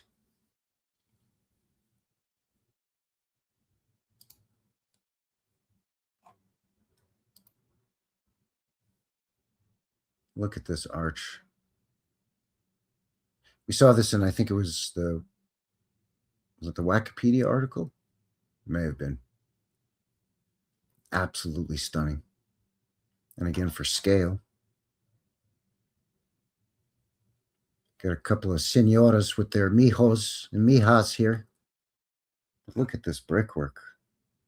Oh, you do a finer job, Giuseppe, and not too far to travel from Italy to Spain. Beautiful crown there. Look at all of this. And it just keeps going and going and going. Redonkulous, bud. Redonkulous. But beautiful. Got enough crown imagery on here, by the way. And there's no mistaking who this is dedicated to. Some hoity-toity king or queen or something. Some kind of monarch. That's for dang sure. Beautiful, though. Looks like we have something here, but it's missing here for some reason. See that?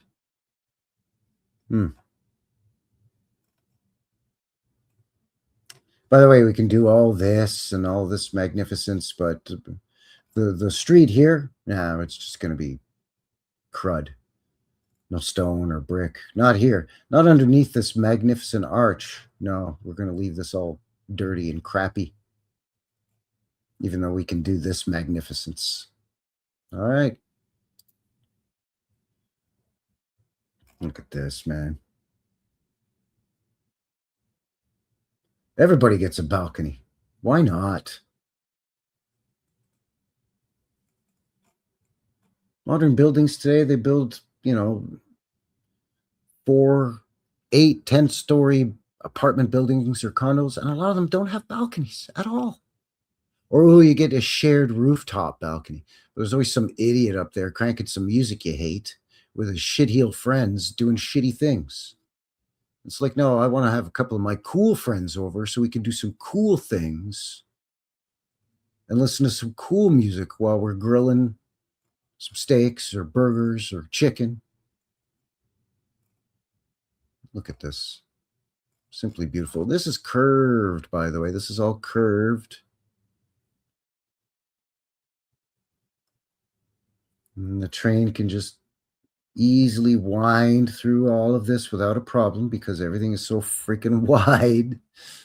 Wide enough to have trees, then more trees in the middle, and then more trees on this side. And then look how wide the sidewalk is too, or what have you.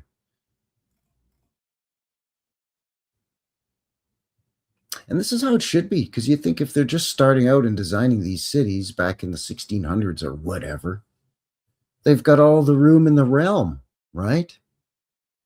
It's not like these have been found or founded and then everything else was built up around these. No. Supposedly this was all planned out, you see.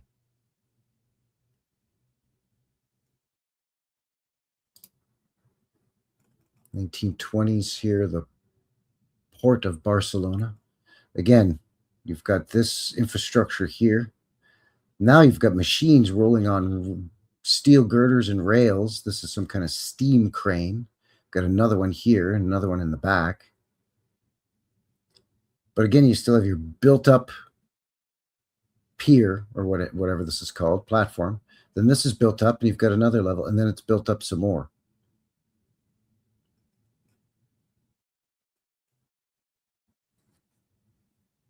Just the incredible infrastructure. How long has it been there? Who built it?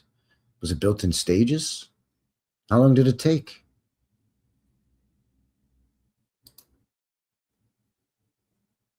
Again, that Sagrada Familia or whatever. Pretty much every photo you see of this cathedral, it's under construction, they say. Why? Because it's been that way.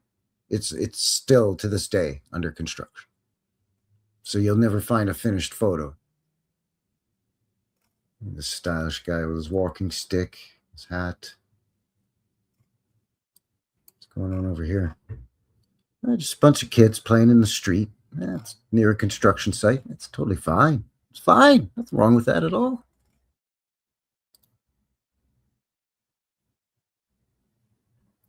Circa 1900, port of Spain.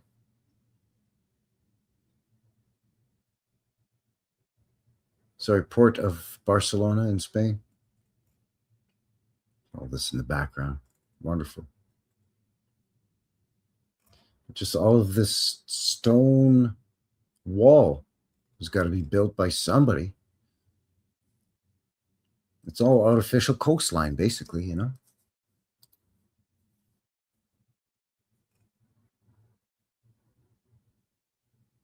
$1900. This is taken out of some kind of publication. It's kind of grainy. My apologies, but it's taken from a newspaper or a magazine, some kind of print. But again, here you can see a huge wall, and then it levels off. Another huge wall, or the structure. More walls and structure here. It's a lot of work. I didn't know this. Did you know that Barcelona had one of these old Colosseums? I had no idea. I mean, supposedly the Romans built a few of these of various sizes throughout the Roman Empire. And at one point, apparently Spain was conquered by the Romans, so they say. So, I mean, I guess by their official narrative, that would make sense. But I never knew that. Look at the size of it. So imagine how much we marvel at, you know, a big, tall Capitol building or something that has all the arched windows on it that takes up a quarter of a city block or what have you. But this is a donut-shaped freaking building that's at least 4 stories, excuse me. And every, 5 feet, there's a huge arched opening all the way around for all 4 stories. And it's got to be a perfect circle or ring.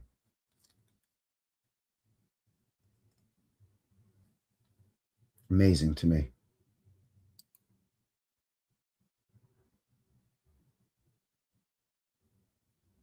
(1918) old commercial casino in Barcelona. Casino Mercantile. So I think casino isn't casino like gambling. Casino, I think, means like showroom or something like that. Like a merchant's showroom, maybe. I'm pretty sure casino doesn't mean, you go in here and you play roulette and blackjack. But either way, it's a tiny little guy, but it's kind of long. And what an exquisite little beauty. Hard to tell if that's an IV or 4 eyes. Yeah, lovely little thing. Embellished. These don't look like they've been scrubbed in this 1918 photograph. Excuse the watermark, but what are you going to do, right? Street's slightly tilted here. There's a little bit more of a reveal of the foundation here than I would imagine there'd be on this side. You can see there's some mud flood windows. There's something going on down here. Beautiful statuary. Not to mention the columns. Banded columns. Don't see that very often. Beautiful capitals on this. It's a little guy, but it's lovely.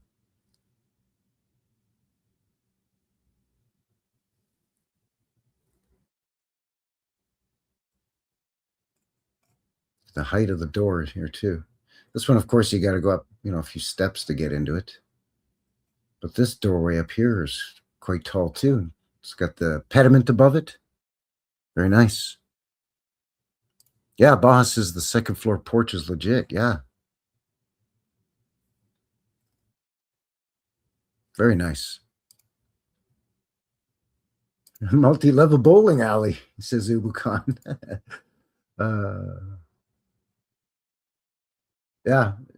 I mean, familiar in the facade with all of the, usual suspects in terms of the design, but very long and narrow. An old world infill, maybe? Who knows? Probably had a specific function. I just kicked my camera. Sorry. You all right? Everybody okay? I jostled you there. Sorry about that. Look at this.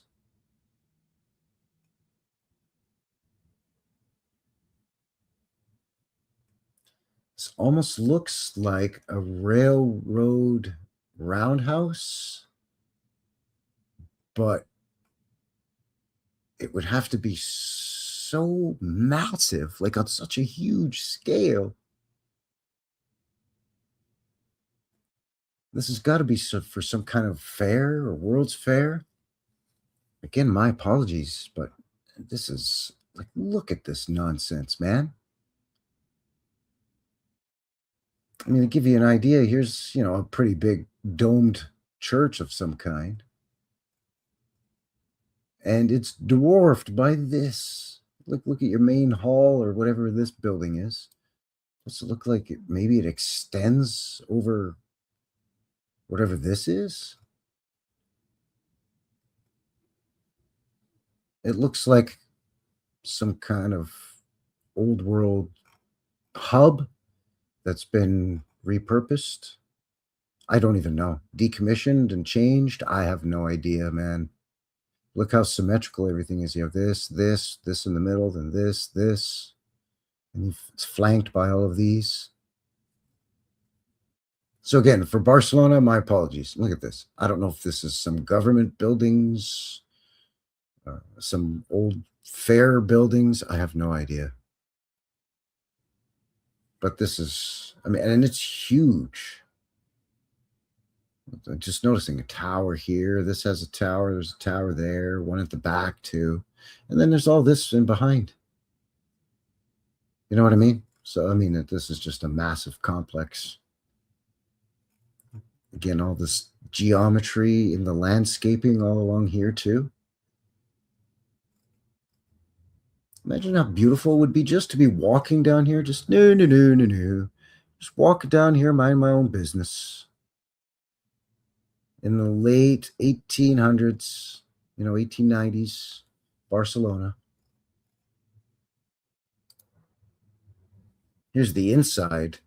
I guess they would have a lot of those coliseums for their, bullfighting. I just didn't think they were that big. This thing is massive. This is from the 1890s also. Look how massive this thing is. No doubt these are iron to be able to support 1, 2, 3, 4, 5, 6, 7, maybe 6 or 7. 6, 7. Shut up. Half a dozen, approximately, or so, tiers of bleachers or seating.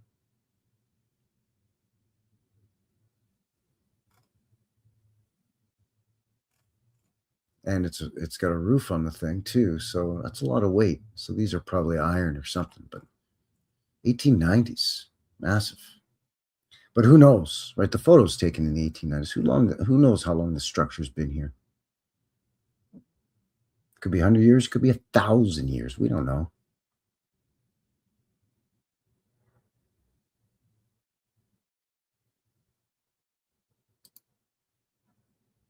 There's another look at that arch, but now we get a wide shot of the neighborhood it sits in, and my goodness. Holy moly. And it's funny, too. You see this level of tech, but then you see this level of tech. And all of this can be accomplished. Actually, this was accomplished before these. These are electric. They're telling us these were built when this was your level of tech. You didn't have steam power yet. Definitely didn't have electric. That's what they say. Obviously a major plaza, major junction. Absolutely exquisite. And not messy. It looks like it may have rained or something. But you're not seeing any litter. People always say, where's all the horse poop? Where's all the horse poop? When you see a lot of these carts, these are guys that they collect the manure. And it's used in the city parks. Manure and urine was collected because it was useful. This thing about people used to throw their piss buckets out the windows, that's a crock of shit. People didn't do that. You could sell your urine to tanneries and wash houses that did laundry. Look at this beautiful thing. And look at this. Come on, man. Look at the size of this statue compared to, here's a guy.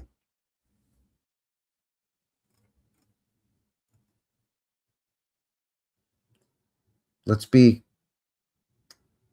generous and say the statue is only twice as tall as the guy. So it's a 12-foot statue, but probably more like 15 feet. But how did they get that up there? They didn't have steam cranes yet.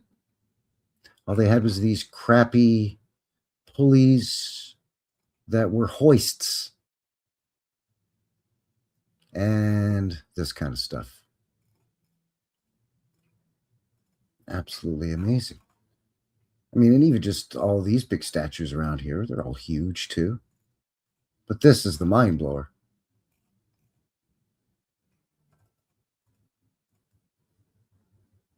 Yeah, absolutely. Tanneries would use them to tan leather. You could use them to make certain clothing or fabric dyes, to dye fabric or cloth. And the urine also contains ammonia, which got your whites really white, like bleach does. And of course, if it's number 2, it goes in the garden.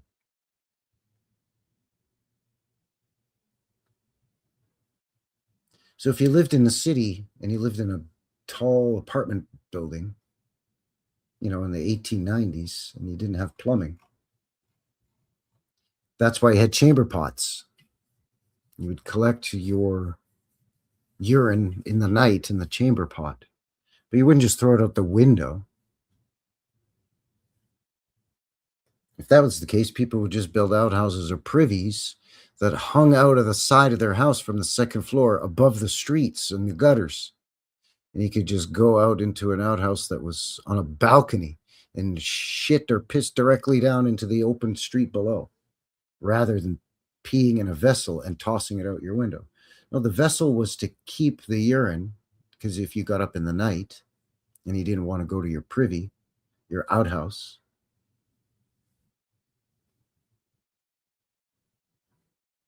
and then it was collected.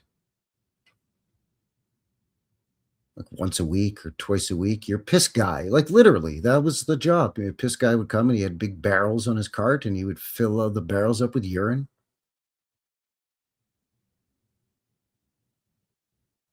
And then he would get paid by the tanneries and the dye factories and the laundry houses. They would pay him for his urine. He'd pay you a little bit, and he was the middleman. And again, the same thing with manure from horses or cattle, but also human.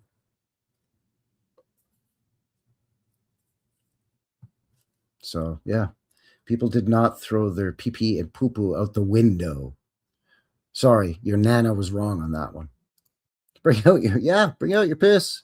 Basically, yes. Yeah, basically, yes. Because nothing went to waste in the old world. Absolutely nothing went to waste.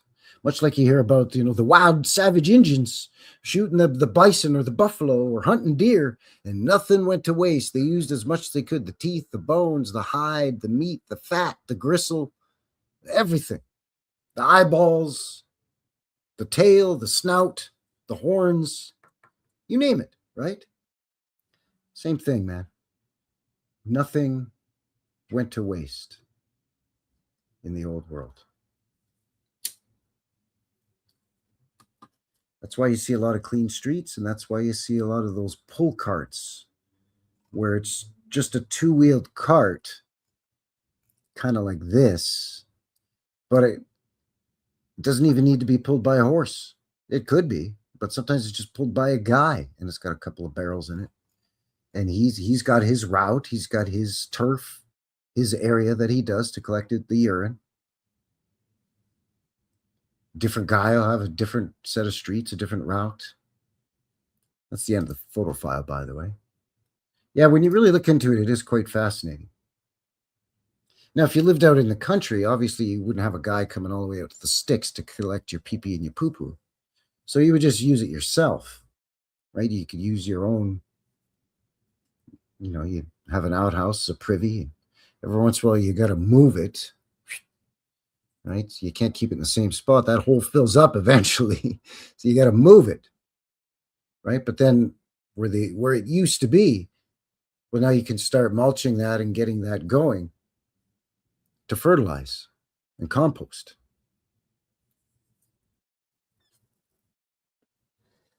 Let me tell you something. That's what my great granddaddy used to use. How do I know? Because he told me so.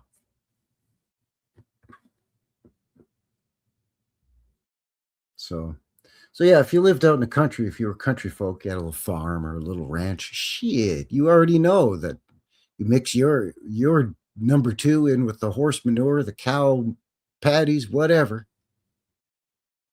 The only one that wasn't so useful was chicken shit. It's not a very good fertilizer. It's something about the pH or something. I'm not sure what it was, but yeah. Now, if you were country folk, you could still use your urine to do your laundry too. Again, basically the ammonia in your pee-pee gets the stains out of your whites, your laundry, like, your bed sheets, your undergarments that were either wool or linen. So they weren't white, they were kind of a natural off-white.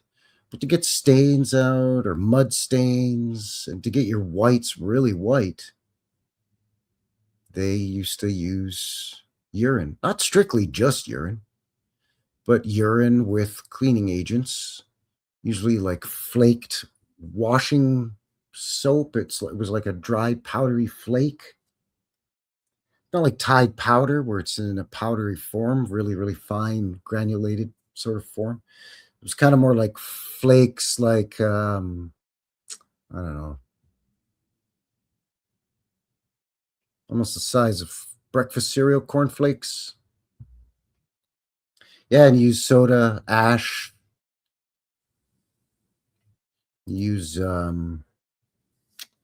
lye as well. Yeah, I know it sounds gross, but I mean, there was a purpose for that stuff back then. I think that's why things were built more with. I mean, everything had straight edges and was symmetrical, but at the same time, structures also had round, like domes or onion domes or fluted pillars or columns, had some flow, had some wave, had some movement to it.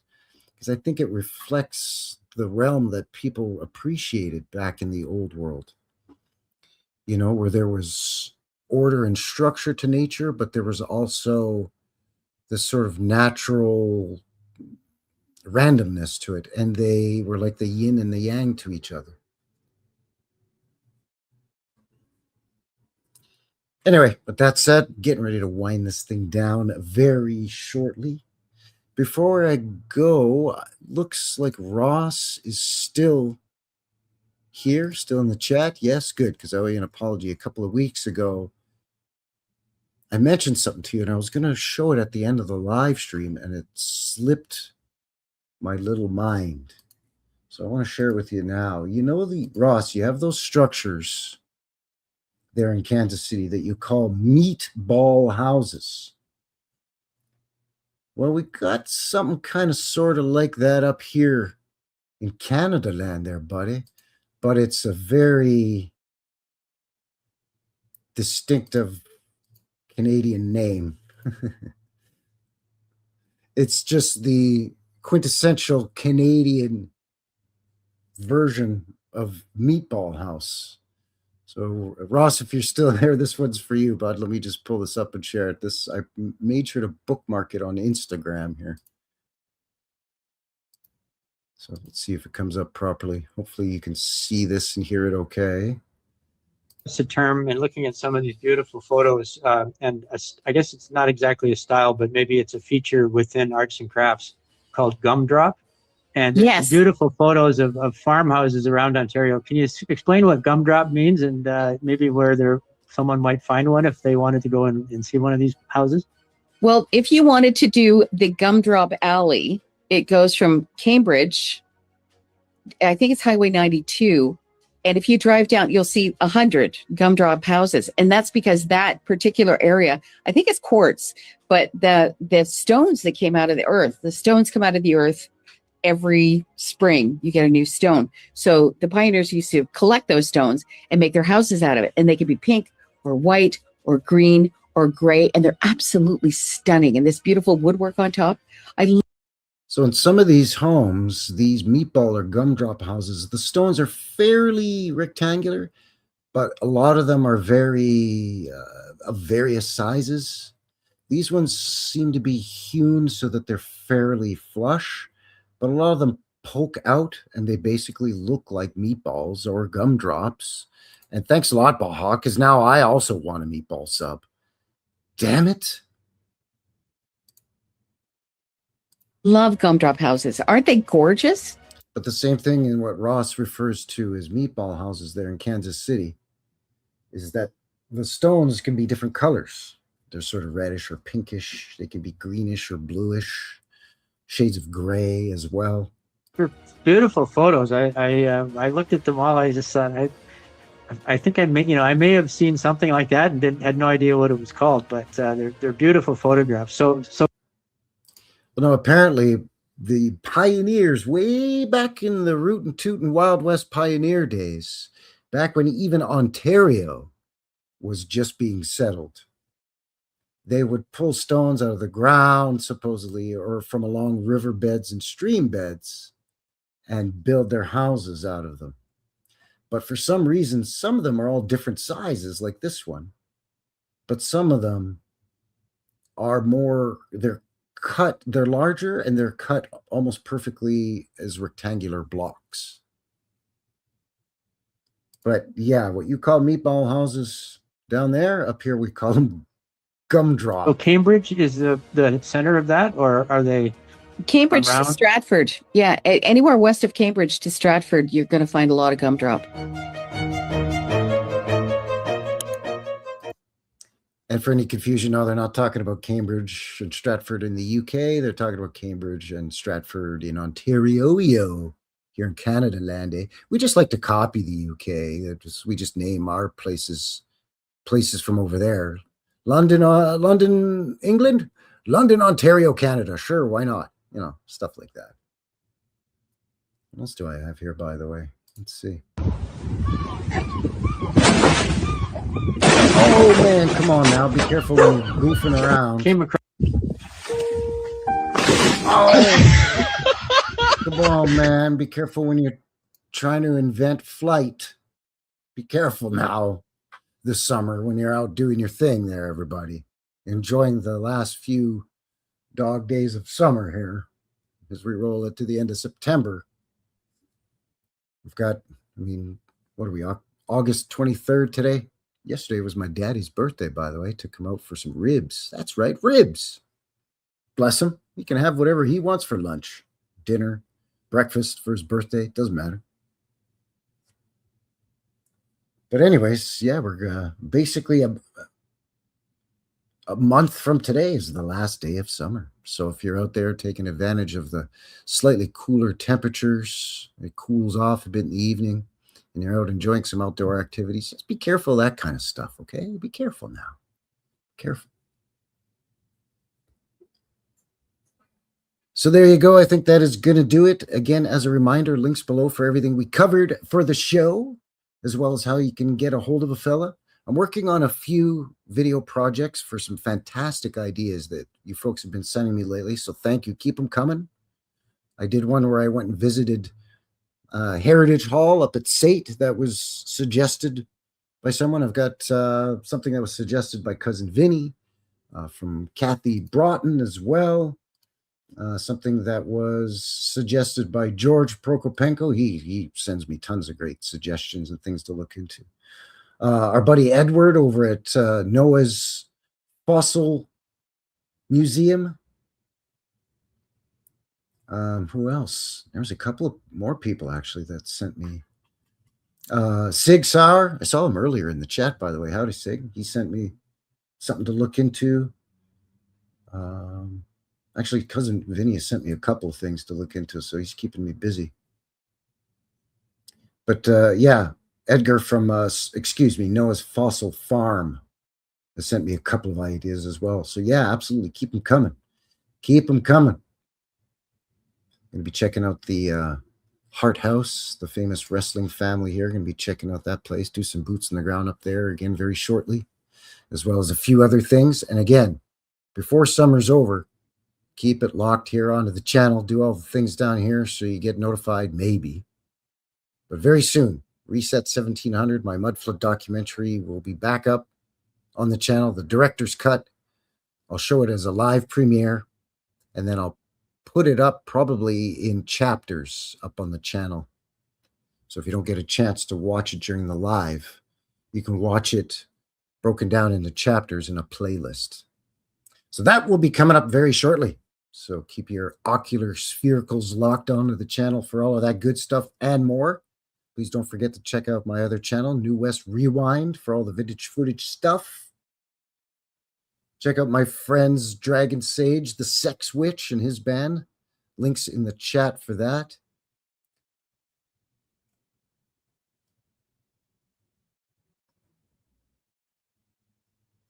So that's going to seal the deal here for Frankie, New West Reset, and New West Reset Live, episode 184, the Barcelonan Pedestrian Oblivion. Hope you enjoyed the show. I always have a good time with these things because it's mind-boggling. If you're watching this after the live, say howdy below. And until the next one, take care out there and have yourselves a good one. All right? Thanks a lot, everyone. Cheers. It's a mystery. It's a mystery wrapped in a riddle inside an enigma.